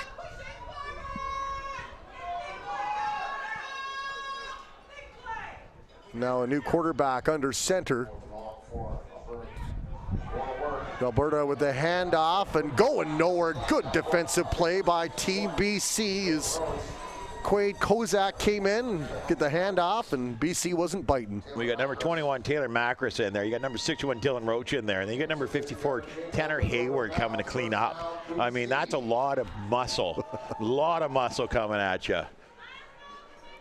It's funny. You watch usually you just watch the players run off the field and there's no rhyme or reason, but they all go to one of the 5-yard lines and they run off in a single file. Can't blame them, can you? Nope. Keep the snow out of the cleats as Team BC now going to work. Zachary Hemmett under center. There's the handoff, and Alberta shuts that down in a hurry. Number 11, Ty Plamondon in there with the big tackle. Number 2, Tyler Charche here. And here's a guy who can run. Like, he's got some speed to spare, but he's just, they're not getting off in the snow as quickly as they'd like, that's for sure. And Tyler's a salmon arm boy, so he knows how to play in the snow. They get lots of snow up there. I think for these players, once they can get outside and get that boy, they're gone. No one's catching them, but it's a matter of getting to that outside that provides the journey. Yeah. Zachary Hemmett in the gun. He'll go to the right side. He's got a man open. Basalt now moves his way up. Looking ahead, and I think he's got enough for a first down there, or if not, he's maybe a yard short, Matt. Well, if you look where the line judge is there, he looks like he got past the first down marker there, so I think he's going to, that was a great play. And I mean, he got to that open spot and he sat down and he waited for the quarterback to see him and deliver the ball. And Zachary Hemmett didn't disappoint to him, puts it right on him, and he was able to turn around, beat the first defender, and get up enough for a first down. Ethan Basalt, I think that's his 4th or 5th catch on the day, having a great day, number 4 in blue. As Hemmett and the offense continue to work, there's the handoff, and oh my goodness. Read like yesterday's newspaper is Alberta number 22 in there for Alberta. Cole Lindberg leading the charge. And it's, you look at the size of this D-line on the Alberta side here. We got big number 69 there. Broden Marr. I'm going to take a look at his stats here. Broden Marr, 6'3", 290 pounds from CCH. Just a monster there, and he's ripping through that the O-line of the BC like they're not even there. Not even there. Number 91 as well, Noah Villeneuve. Noah's having a great game as well. Team BC now will throw it ahead. They got the man open. It's Macri, the intended receiver. And it was a good little battle between he and the defender, number 29 again. 28, Andrew Hawks. 28, pardon me. They've been going at it all day long, and you just look, the ball's just a little bit low here, and I think by the time Macri got his hands anywhere near it, he was getting a face full of snow at the same time with a defender on his back. Just over 4 minutes remaining in the third quarter. Team BC with the ball. 3rd and 15, though. Hemmett in the gun, looking, rolling, throwing over the outstretched arms of Basalt, who had actually slipped, got up quickly, but couldn't quite get up quick enough to get that ball. Well, he slipped, he fell, got back up and jumped in the air and just missed that play. I mean, that was phenomenal athleticism by this young man. And look at the height that he did get into it. I mean, it's a little bit easier to jump that high and come down on your butt when you've got a big pile of snow to land in. It's almost fun, right? But when you're vertical and you get back up like that again, the very good athleticism. And now Team BC down by 2, 4th and 15. Team Alberta showing pressure now. Bring a man right up the middle. Takes a wallop as he throws it. He's got the man open, but it's intercepted, and Team Alberta will take over. Ball at the 50-yard line. Well, and you see the receiver here goes up for that ball, but it's just through his hands. And number 9, Jaden Lorimer is right there waiting for it. And great job to get up over top of the receiver and take that ball. Nice job by the Alberta coaching staff, providing a little pressure, showing that blitz. So you could see the man come up unchecked, and he was right in the grill of Hemet. Yeah. And, in this weather, too, that's not a bad play. It was 4th and long, right? And the punter, BC's punter didn't have a very good punt the one time that he has tried so far. So throwing that ball 30 yards down the field and having it picked off and tackled there, that's a good punt. Just looks bad for the stats line at the end for the poor quarterback. Well, it's only one interception. Team Alberta will take over now. They're 53.5 remaining here in the third quarter. 8-6 lead for the team with the ball. And there's the give. Squirts his way ahead, boy. Kept those feet moving. Number 35 for Team Alberta, I believe. Is that Brett Gross? Brett Gross, number 35. And you watch him here on the replay. They get the ball into his belly, and he keeps driving those feet. He's in a bunch of traffic there, but he keeps driving the feet until he's finally brought down there.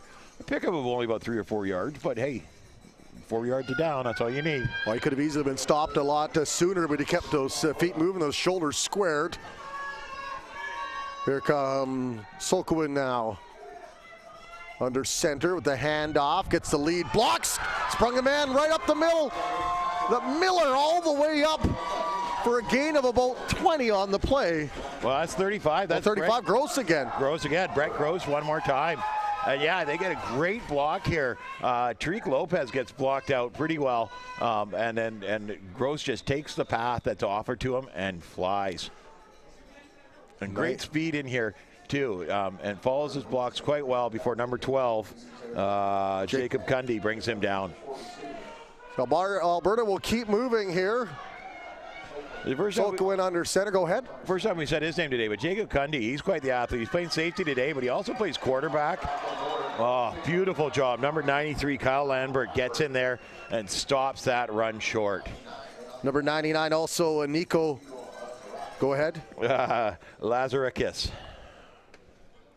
And one of the guys you talked about in the pregame show. And well, and they're both Hugh Boyd boys, and from Hugh Boyd High School here in Richmond, BC.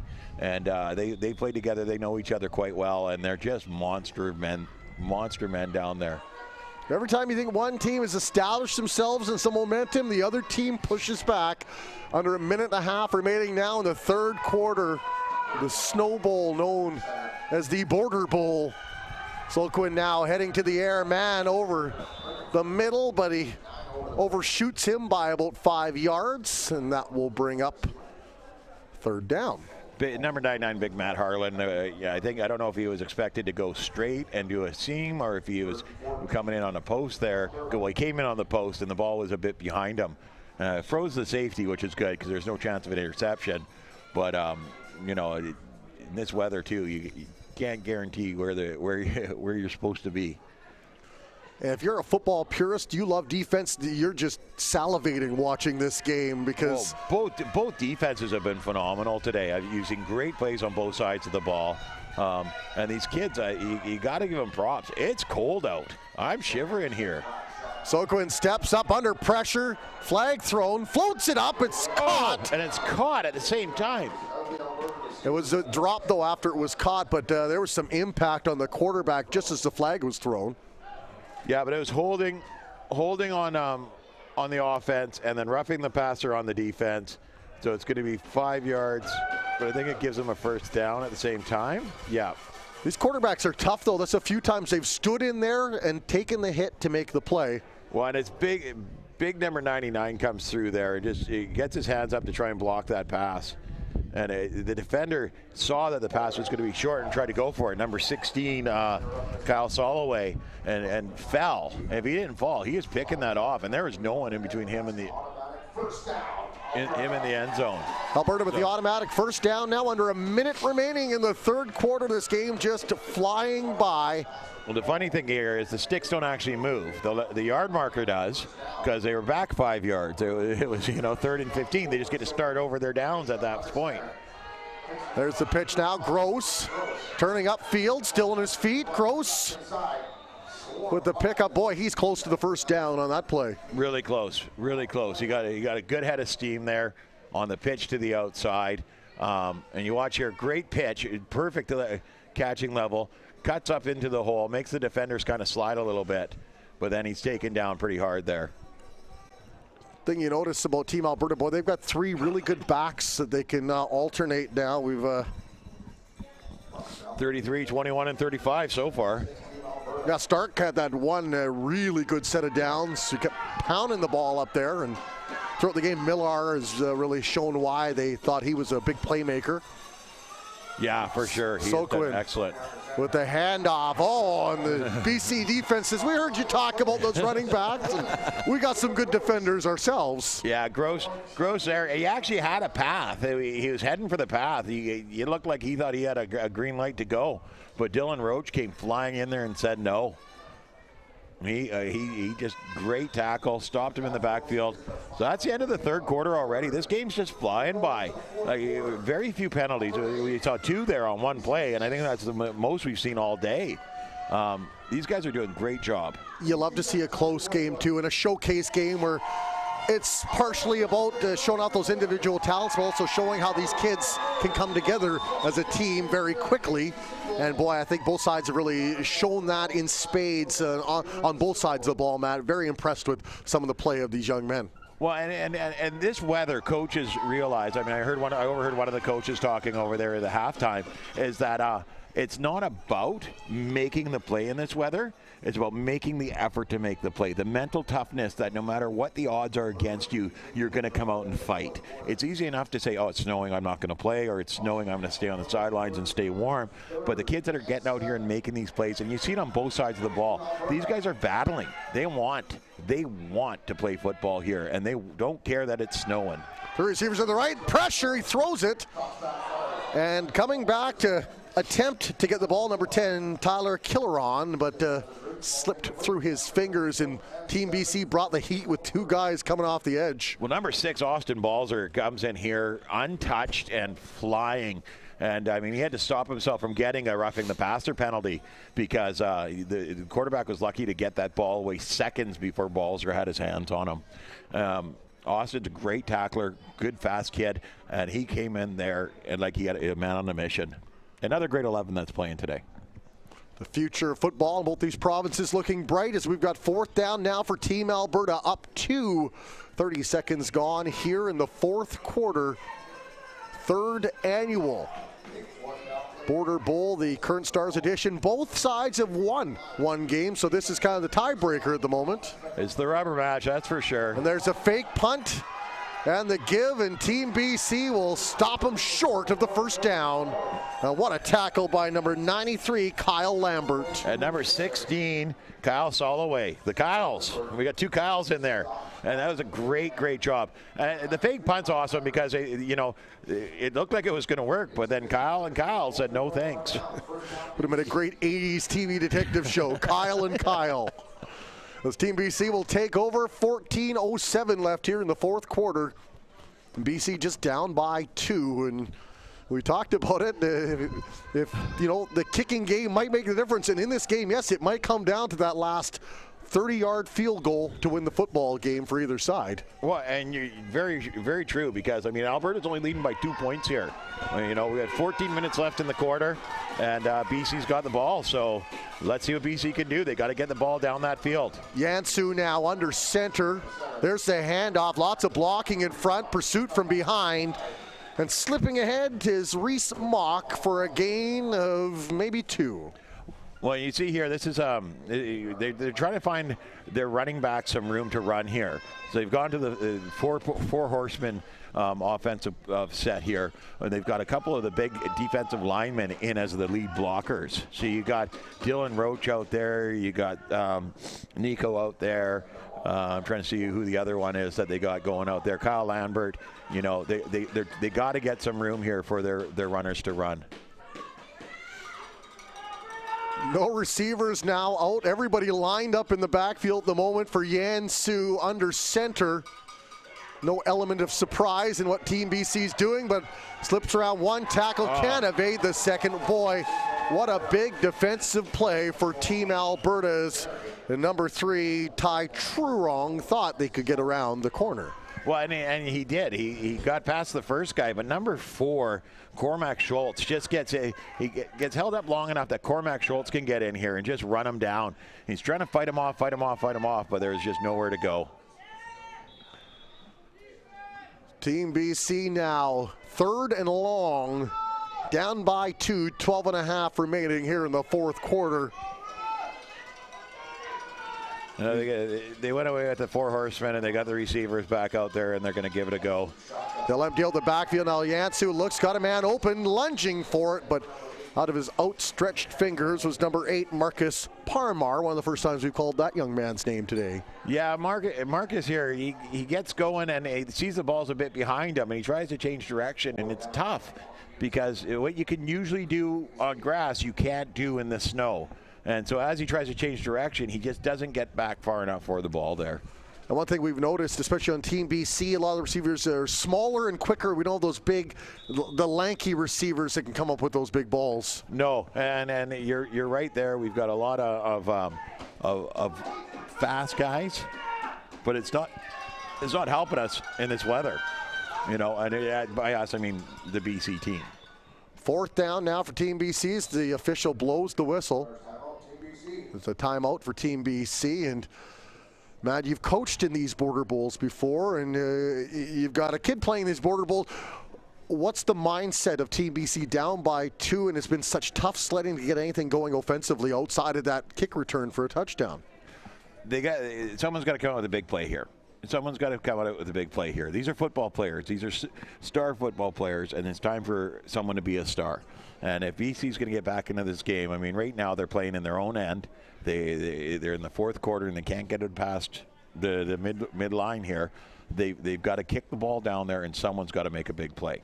And now you flip onto the Alberta side, and they just got to stay the course. Their defense is keeping the BC offense down. Their offense is getting room to run. I don't think you're going to see the ball in the air too much on their part. But you know what? Just stay the course because they're almost there. So those are from a coach's point of view, those are the 2 mindsets that I see right now coming from the benches. Team BC now in a big 4th down. 11:56 remaining. Charlie May will look to punt this. He gets the snap and he gets it up, and it's a line drive, and it'll die just outside the 50, and he'll gain about 2 but get some extra yards with the no yards penalty tacked on. Yeah, and number 62, Jacob Butler comes in there and makes a tackle, and number 14, Jacob Macri. Now watch the replay here. Macri's on the near side. He moves down to the shoveled off part of the grass, so he can burn down there and get in there and gets his hands on the guy to slow him up for Jacob Butler to come in and clean him up. Team Alberta will take over now. 11:44 left, up by 2. Both defense have done such a fine job of limiting momentum on either side. They both come up with big plays when they needed them, when it looked like the offense would get rolling on the other side. Kozar now with a handoff, and there's Riley Stark. Yeah, and he comes in really hard here. And you watch a good job by Dylan Roach to get off his block and get a hand on him to slow him up. And then you got number 53 comes in and finishes him off, Braden Belt. Stark did a good job of getting away from that first tackle who got into the backfield really quickly. Second down now. Quarterback for Alberta, number 39, Quade Kozak. Quade Kozak. Great name, by the way. Oh, I love it. Love it. There's the handoff. The big BC defensive line, though, will pile up like cars on the Coquihalla, and we'll get third down now for Team Alberta. Pile up the cars in the Coquihalla. You just got that one, did you? For Alberta viewers, the Coquihalla is the highway that goes from the Okanagan to the lower mainland, and it gets quite snowy in the mountains. Oh. Lots of accidents when the snow happens. It's a nightmare. Yeah, don't they have a TV show, Hell's Canyon? Or Probably. oh, it's just nuts up there. You go around a corner. You're driving in sunshine. You drive around a corner. You're driving through a snowstorm in April. There's a nice fake handoff, and he keeps it. Kozar still on his feet, moving ahead. And did he fumble? Oh, he dropped the ball there, and be interesting to see who comes up with it here, because all I saw was a big pile of snow fly up in the air. But Kozak was just moving bodies to try and get that ball ahead for the first down. And it looks like he recovered his own fumble there. But Kozak with a nice fake, too, because I thought for sure number 21, Riley Stark, had the ball. It was a good deception. I was watching Stark, too, and then I realized he didn't have the ball. I was like, oh, my goodness. And then Stark threw a really nice block on a... Yep, on a D-line. 4th and inches now. Big play here. You would think just kind of slide ahead with the snow so you can get those inches. Big play for Team BC. 9:20 remaining in the fourth quarter. Down by 2. If they can hold them here, hope to get the offense rolling.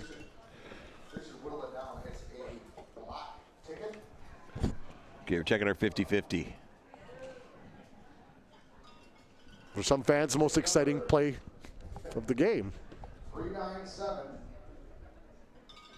45, 87. Oh, it wasn't me. You're only 50 off. I only 50 off. Exactly 50. I got 37. 4587. They kept you in suspense doing all those numbers up until the very end. Yeah.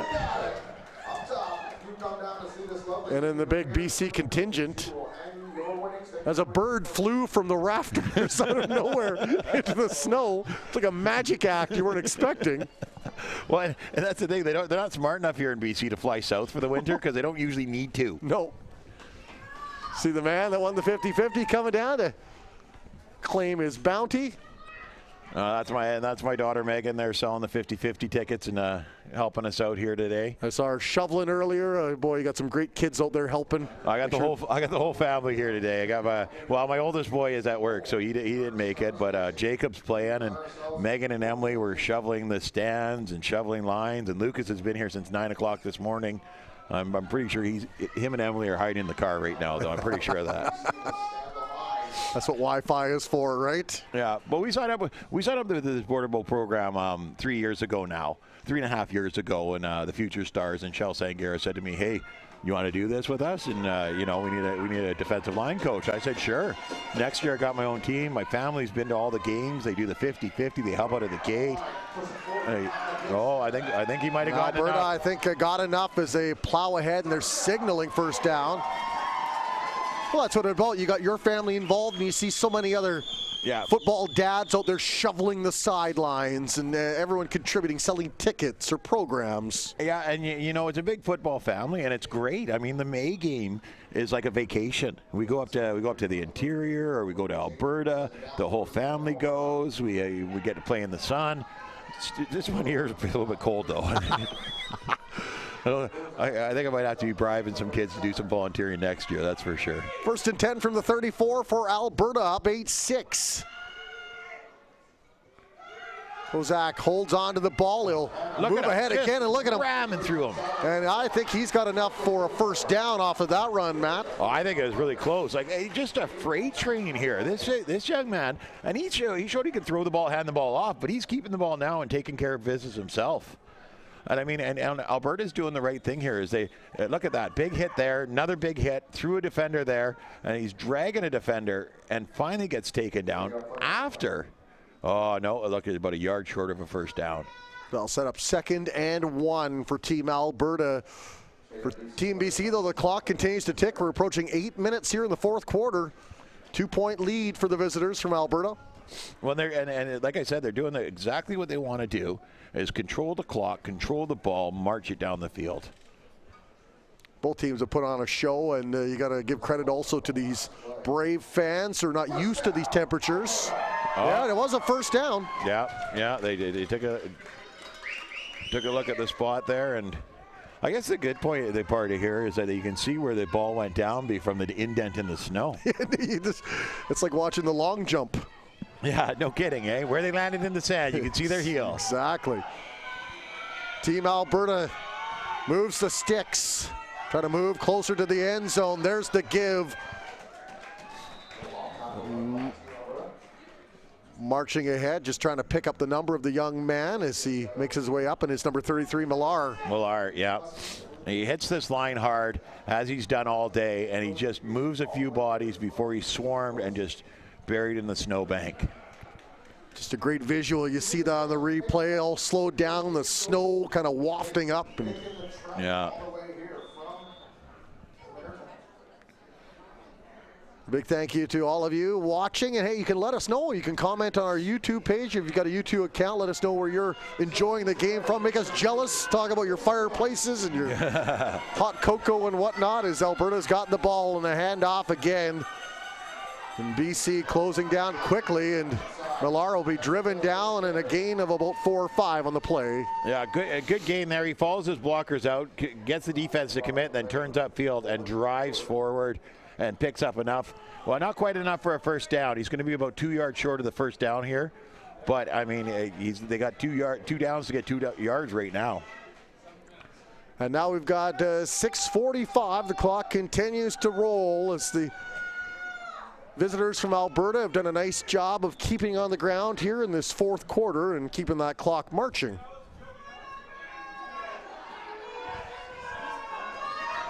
You can hear the crowd now on both sides trying to rev up their troops. Yeah, BC needs to stop, and Alberta just wants to put it away right now. Goes off with the handoff. Miller bounced off one tackle, can't avoid the second dog pile, and he's brought down. Yeah, I think he's going to get enough for the first down here. Look at the line judge here is marking him down just past the first down marker, so he's going to have enough. And 35 there on the BC team comes out of the snow. Josh Boom looking like the abominable snowman there. He's just covered in snow. He must have been in the bottom of that dog pile. One thing that I've enjoyed watching in this game, you haven't seen a lot of the stuff after the whistle. Guys going after each other. Here to play football, the whistle sounds, they separate and get back to what they need to do. Well, and I like to think that's the coaches. The coaches let them know that that's not going to be tolerated in this. This isn't a provincial championship. Any football. It's disrespectful to the game, the after the play crap stuff. Right? And the coaches won't tolerate on both sides of the ball here. The kids that are here to showcase for universities don't want to see that junk. Alberta at fourth down, they fumbled the ball, and Team BC comes up with a massive defensive stand. Huge play there because they didn't get forward at all on that last play. And Tanner Hayward there, he's pointed, yeah, he's clapping. We got that. So here comes BC's got a shot now. 5:22 left in the fourth quarter, down by 2. And we know that Charlie can make kicks. Charlie made the third. He's got a foot. He can make kicks. They just got to get down in a scoring position. We've seen this all. This has been the tail of the tape all day. You get so close, and then something happens. Either you fumble or the defense steps up and makes a big play, and that's happened on both sides, not just Team BC or just Alberta. Both of them are coming up huge here, and this might be the set of downs that will define Team BC tonight. Down by 2. 2 receivers to the left. There's a handoff instead. He'll make his way up the middle for a gain of 2 or 3. He'll bring up second down. Well, and you're not going to go far on the offense in this weather, so you got to keep plowing and making those tough plays and getting that tight yardage. Here are the Alberta fans urging their team to hold the line. Well, and you got to love this. It's cold out here, but these fans aren't going anywhere. They are still right into this game. 8-6, 4:38 left in the game. This is phenomenal football. You don't get much better than this. Yansu now will head in the gun. He's got 3 receivers to the right, 3 receivers to the left. Rolls out to the right under pressure from Alberta. Throws to an open man, and it's through his hands. Yeah, number 20 was the intended receiver, Adam Bell, and he spun and lost his footing, went down to his knees, and it just couldn't get a handle on that ball. It came in hot, and he was just kind of disorientated. 3rd down now for Team BC, down by a couple of points. Not the most favorable conditions for the throwing game, but we've seen some nice runs and catches nonetheless. Yeah. Here's Yansu now trying to rally the troops for Team BC in the heavy snap, and he'll throw it long. He's got the man open, going up and down. And a fine defensive play there by number 1, Joey Murray. Well, you got number 18 there going for the ball, Colburn Pierce, and he scored the only points in the second half here so far. And you see the pass here, and he goes up for the ball, and bit of a hand on the chest there, but number 1, Joey Murray, he's like, didn't touch him, wasn't me. But good defensive play. The ball was a little bit too far. Coach is right here to punt the ball away, get it down the field, and hopefully they can get a quick turnover. Under 4 minutes remaining now in the 4th quarter. 8-6 lead, Team Alberta. 4th down play now for Team BC, and lots of real estate to make up. Are they going to punt it away? We got a man back looking like he's going to receive the punt. Yeah, and they brought in Charlie May III. So he's gonna try and get the ball down the field. Coaching staff, Coach Cole Sangera, trusting his defense to get them the ball back. Well, they need to. I mean, at this point, they can't turn over the ball here and give Alberta such a close shot at the goal line. They got to get the ball down the field and then trust your defense. May with the kick, and it dies. It's scooped up by Alberta. No yards, flags on the play. I feel sorry for number 3, Ty Jerron, because he was running down. He's looking for the ball, and all of a sudden drops in the snow right beside him. And he's trying to run away the 5 yards that he needs to, but he couldn't get out of the snow fast enough here. He's like, oh, there it is. I got to get out of here. Run away. But no. Too late. Ball on the 34-yard line, depending on where they'll spot it now after the no yard. So that'll march them even closer up to the 30-yard line. So say 1st and 10 at the 32 will guesstimate. Team Alberta with the ball, with the lead. 3:10 remaining here in 27. Regulation. It's 1st and 10 from the 27. 27 yards, eh? BC's got to come up with a stop here, get that ball back. Big defensive play needed right now. And a last-second change by Team BC, 52. Corbin Brown comes wailing in there. Wailing like Jennings as Millar moves the ball up. Keeps that clock rolling, more importantly, and they'll bring up 2nd down with 2:40 remaining here in the 4th quarter. Yeah. He loves to run in right in the middle. A lot of runners like to go, east and west. He's a north-south kind of guy, isn't he? Oh, yeah, for sure. He's just hammering straight up. I think he realized that his handling isn't so good in the snow, so he just drives straight. 2nd down now, Team Alberta up by 2, driving to the end zone. Quarterback will roll up pressure, 3 defenders on, throws it up, it's intercepted. Team BC comes away with it, and he'll hold on to the ball, and he is brought down right around, I think, the 25-yard line. Boy, what a big play for Team BC, first with the pressure, and then coming up with the turnover. Well, and 54, Tanner Hayward here gets this ball, and he's really happy with himself right now. And you can see the pressure. Nikos and Austin Balls are coming at him. And then Hayward just is right there in the right spot at the right time, gets the ball, pounds forward a couple more yards, and he's going to be. They're going to be starting with that ball at their. What is that about the? I thought it was a 25. I could be off by 5 though. I think it's the 25-yard line too. The snow's blocking out the yard markers on the far side. Tristan Yansu now, 2:25. The game is in his hands for Team BC. Motion in front of him, throws it, takes a big hit out in front. And it deflected, and there was a man, actually Chris Smith, open, but probably about 3 steps away from that one after it deflected. Well, he went for Ethan there, and he just overshot Ethan, and the defender gets the hand up here and deflects the ball, and almost into Chris Smith's arms. I mean, Chris Smith was a couple of steps away from that. That would have been nice, you know, for the BC team to get it up the field. Jansu took another big pop there. He's stood in for a couple of ones. Well, and Tristan's tough as nails. He'll take those hits all day long, and he'll get right back in there and throw the ball some more. Jansu in the gun, flanked by 2. He's got 2 receivers both side in motion. 4-man front for Alberta. They'll bring pressure again. There's a man. What a great defensive play by number 44 of Alberta, Edward Saunderson, who also had the 2-point convert that has the lead for them right now. Well, we said his name a couple of times today. He just gets a hand up there, a little leaping, knocked the ball out of the air, because otherwise, once again, Chris Smith, that was right on him. He was gone with that ball. 2:16 left now for Team BC, down by 2, stalled on the 25-yard line. 3rd down. Jansu with the handoff, and it's fumbled. Did Alberta pick it up? And they did. Alberta picked it up.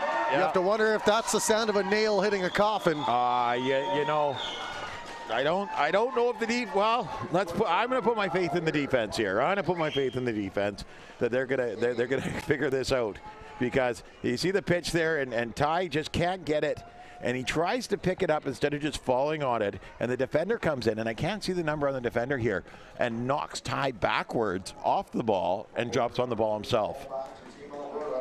So once again, we've talked about it all game. The defense coming up huge, turning the ball over. And I'm curious here. I'd like to see that play go through, because Ty's got an arm. He plays quarterback, or has played quarterback in the past. And I bet you it was a pitch throw, which would have been really cool to see. Alberta now moving it ahead with just over 2 minutes remaining here in the 4th quarter, and a 2-point lead, nursing it like a baby at the moment. Wow, these defenses have come to play today, and this has been a lot of fun. I don't know about those kids, but I'm having a lot of fun watching them play in those snow. And every part of your coach's brain is analyzing and breaking down these plays up here. Well, and you know what? You really got to think, like, in ideal conditions, this game's going to look a whole lot different. You've got some great offensive players on both sides of the balls. You got some great defensive players on. Probably a 35-31 game at this point. But to see the effort level out of these young men, and I won't call them kids anymore, sorry guys, these young men in these adverse conditions, no one's whimpering, no one's whining, they're coming out and they're playing ball. I love it. Mentally tough. Millar with the run, moves ahead to maybe a yard or 2. Clock stalled at 1:40, and now it'll start moving again as the referees have set things up. And BC's defense wondering if they have one more magic trick up their sleeve, one more chance for the offense to get back on the field, or maybe they come up with something and bring it back themselves. Team Alberta, though, wants to hold on to as Millar dragged from behind, taken down, not enough for a 1st down. That'll bring up 4th down. And number 21, Taylor Macris, got in there in a hurry too. He comes flying in there and gets a hold of him, but he gets pulled forward. So it's 4th and about 2 yards here, eh? And BC is not, if they get the ball back, they will not have very much time to do much with it. No, it'll be a couple of long shots down the field and hope for the best. I mean, I think you don't get many options here. Alberta now 4th and short. 1st down here kills the. BC showing 4+ pressure up front. Alberta with the give. There's Millar. Is he brought down shy of the 1st down, or did he get it? And it looks like he got it. Line judge pointing 1st down. I think that's it. Where do they mark it? Where do they go? 42 seconds left. First down. First down, Team Alberta. Boy, these Alberta fans come out a little bit louder and prouder after that one. Wow, and that was it right there. I mean, BC had a shot if they got the ball back there. A couple of long shots down the field. They could have moved the ball. But I think at this point here, Alberta could pretty much kneel it out. Now, if you run another play, you do run the risk of that ball squirting out. And I've seen weirder things happen, you know. But I think at this point, they're going to keep it nice and easy, handoff up the middle type thing. And they're waiting for as much time to run off the clock as possible here. Kozak under center, 2 in the backfield. There's the handoff. Millar shooting ahead. He's going for the end zone. He's not running that clock out. Yeah, he came to showcase, and he's going to put that ball into the end zone. 14 seconds remaining. Probably one last play here in the ABC Border Bowl Curtin Stars edition. Second and goal from the 5 for Team Alberta. The snow continuing to flitter from the white skyline here in picturesque Exhibition Stadium. Well, it looks like Alberta gets wins the rubber match this time, but I can tell you, I bet you both these teams would love to see each other in better conditions, that's for sure. Be the last play of the football game, and both teams scored a touchdown, but at the end it was the 2-point convert that sealed the deal. Who would have thought? And the Alberta team's doing snow angels. They're so happy. Yeah. Recapping the scoring in the first half, it was Lindbergh with the touchdown reception, a gain of about 15 yards, I think. And then the 2-point convert catch, Saunderson got that, made it 8-0 after 30 minutes. And then just the one touchdown, that came first play of the third quarter, and it was Pierce taking it the length of the field for a kick return. But the 2-point convert was stopped short. And that's the difference in the football game, 8-6. And Matt Macri is a defensive aficionado. You had to love the way this game played out. Well, you know, I said it a couple of times. I'd much rather seen these two guys on a dry field on a clear day, because there was a lot of skill that we didn't get a chance to look at today because of the weather. But I think this game here was phenomenal. I enjoyed it from beginning to end. It flew through it. It seemed like we blinked and it's over. So I thought it was a fabulous game. Hats off to Robbie Stooks, Wayne Bjorgi, and the entire VBN sports crew on another magnificent job here in some alternative conditions. Are we turning off the PA, turn on the PA mic now? All right. Have a good day, folks. Coach Ben, are you still around?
Orlando, Coach Ben, Coach James.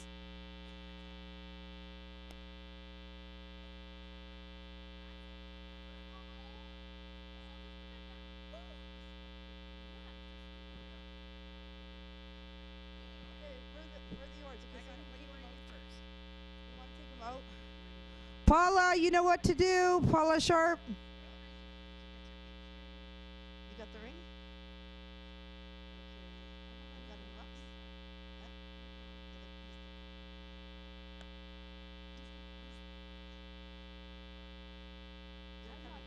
No, you're not. But you'll be doing support. Okay. So, Come on over. Coach James Cozy, everybody. He came a long way to watch our boys. So let's give him the head coach for St. Mary's University. Can we give him a round of applause? That's a long way to go. Okay, so is Coach Ben gone? Okay, so. Okay. So, first of all, before we do awards, and I got everyone's attention, because usually after I get the awards out, everybody's rushing. Both Alberta and BC, go in, do your locker room thing, and then you got tickets from your team managers to have a meal combo at the concession here. And then DVDs will not be mailed out. So Alberta, your team manager is going to have your DVD. She's responsible to hand it out for you. BC, your team manager is going to. Do not message me asking me to mail out DVDs. I don't have DVDs. So before we go any further and start the process of handing out awards, I just want to say a big thank you to everybody in Alberta who came out, everybody who's watching at home, everybody in BC, you guys came together big time for me. I love you guys. You are fantastic. Chilliwack Giants, you are super fantastic. And every other association that sent somebody here to help me today, it was like waves. There was somebody constantly coming out to help me. So my heart is just filled with so much love for you guys. Thank you. BC and Alberta, can we get a round of applause for everybody who makes this happen?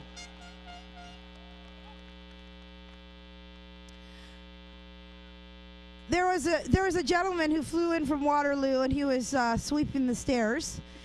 I don't know where he is right now because he's always busy. Oh, there he is. That's Ron Dias. Ron's the reason why we have these games now in Western Canada. He is a fantastic man. He's contributed a lot to football over 30 years. And I think we all need to be very grateful that Alberta and BC have this platform, and somebody who invests into the online viewership. VBN, you are fantastic. We love you. You partner with us so well. You do such a great job. DVDs are available right away. The online watching of the games is fantastic. So big hand for Ron Dias and a big hand for VBN, please. Okay. I just want to also do a big shout out to Susan McGraw. She's the ABC Border Bowl travel agent.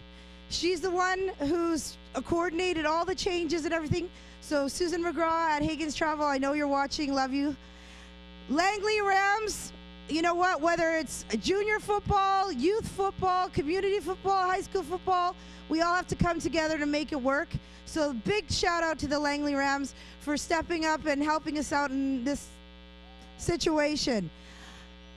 We also had the Chilliwack Graham Grizzlies. They were offered to help us. So that high school, thank you for coming through for us. I want to do a big shout out for the Grizzlies for providing backups as well. So thank you. Okay, on to the big stuff.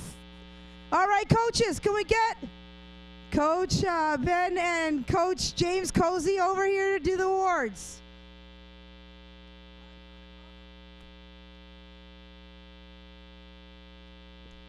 Before we go, Alberta parents, I want you to know one thing. We don't have team pictures of the team. Both BC and both Alberta, you need to get together to get the professional photographer to do your team pictures. So please do that. The trophy always stays in one location. So we need you to take as many pictures as you want with that trophy. Enjoy it, kiss it, put snow in it, do whatever you got to do. And then we'll put it in a box and we have to take it back and put it in storage. So sorry, guys. Okay. Where are we, guys? Let's call Orlando. Who will we start with?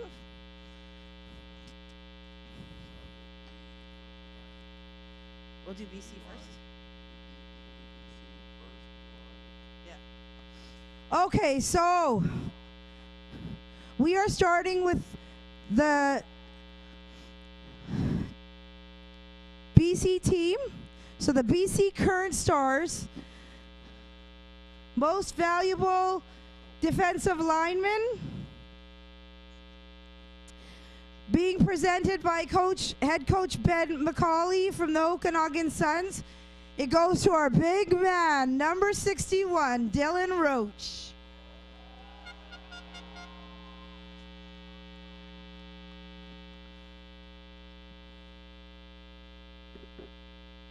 Come on, go take a picture. You guys, but they have to do the broadcast too, you guys. Okay.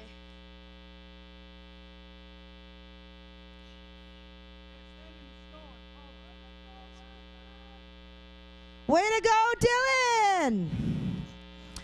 Okay, so we got the next award. You need to tell me which one it is. For Alberta now, right? Yeah. So, for Alberta, the Defensive Lineman Award goes to 58 on the other team. 58 on the other team. They skipped Alberta on me. Sorry, they skipped. I was going to do all BC and then all Alberta. But let's go here. Okay, Salim Fraser, number 58. Okay, what's next? You have to tell me.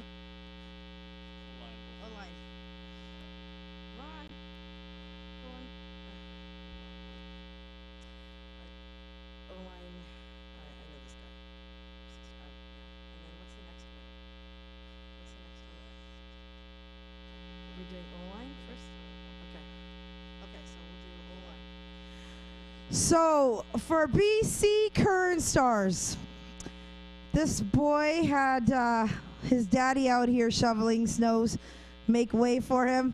Number 62, Jacob Butler.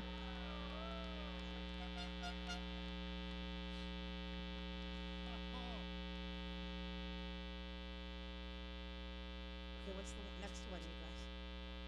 Somebody needs to tell me. Offensive lineman.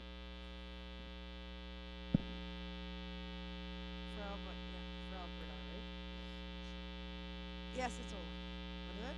7-3. For the Alberta team, the most valuable O-line player for Alberta is number 73, Adam Cooper.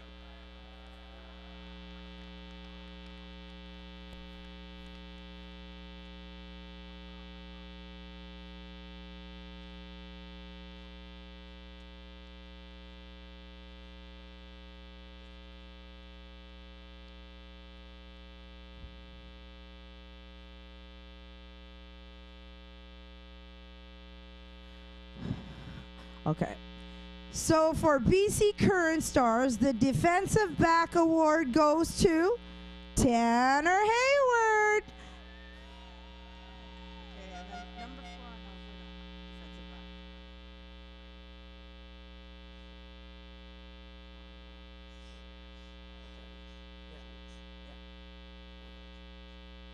They're getting closer to us.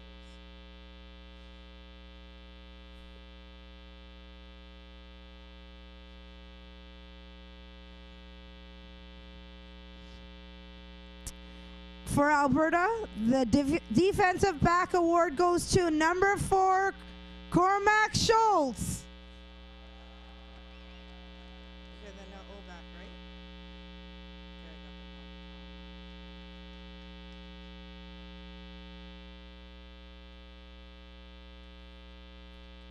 that. Offensive back.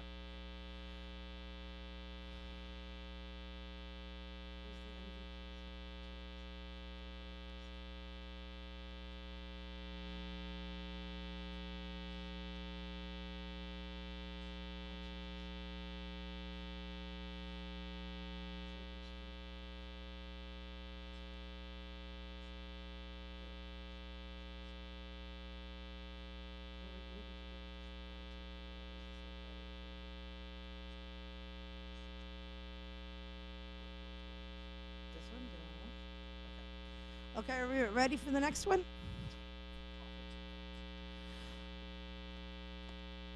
The offensive back award goes to Robbie Conroy on the BC team.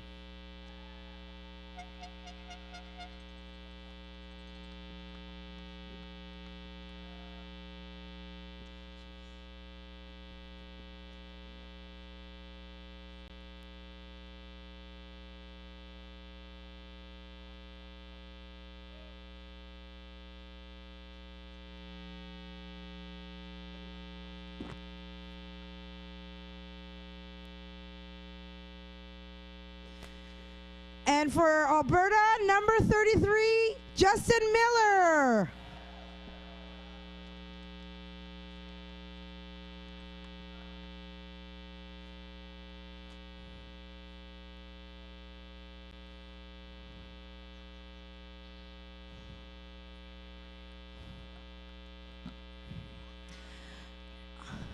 The Special Teams Award for BC goes to a veteran player for the Border Bulls, Drake Kindred.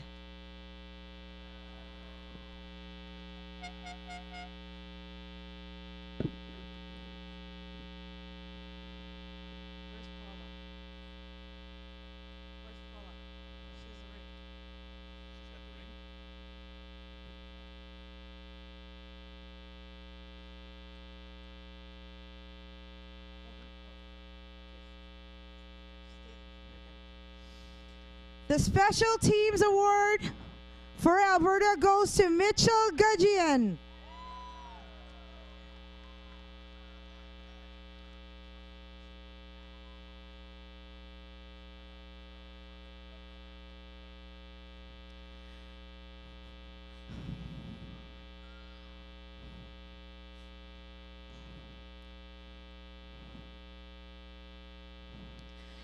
All right, now we're down to the most valuable players. Baron Ring provides us with this ring for this player. So they don't have an award here, but they will have a picture with the ring, and the ring will be customized and mailed to them. So I haven't seen this happen before, but for BC, the most valuable player goes to Dylan Roach, who already won an award. Way to go, Dylan.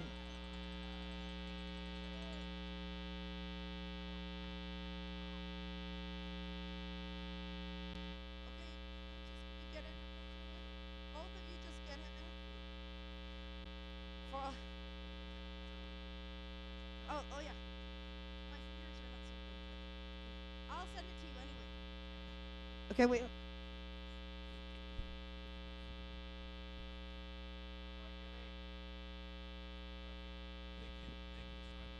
No worries, hon. I'll send you pictures though, copies. Yeah. Dylan will see you after the game. Dylan will see you after the game.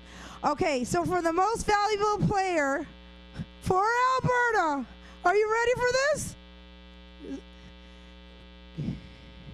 Quaid, right? Quaid!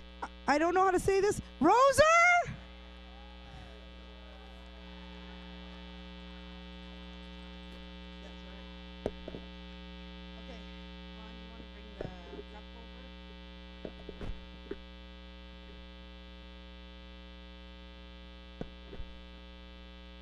Now, what I love about the Current Stars program, better than any other level of football in the Border Bowl series, is that Current Stars, it's always a great match. You know, it's never a blowout either way. The players are chosen, and the game's back and forth, and it keeps us really excited. So, first of all, to BC, thanks for being troopers, and your jerseys will be coming Monday when I get them released from the depot. But you know what? Congratulations. I'm so proud of you and your staff. So let's give them a big round of applause. I know the snow was new for you guys, but you did awesome. We're really proud. Can I get the captains for Alberta, please?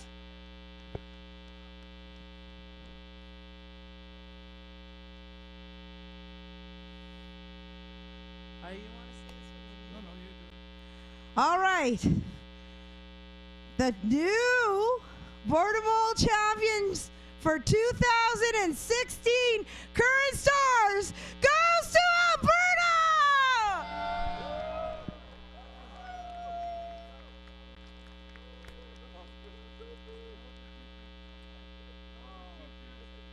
Go back, enjoy yourself, take your pictures, team pictures, everybody, and say thank you to your coaches. Congratulations, Alberta.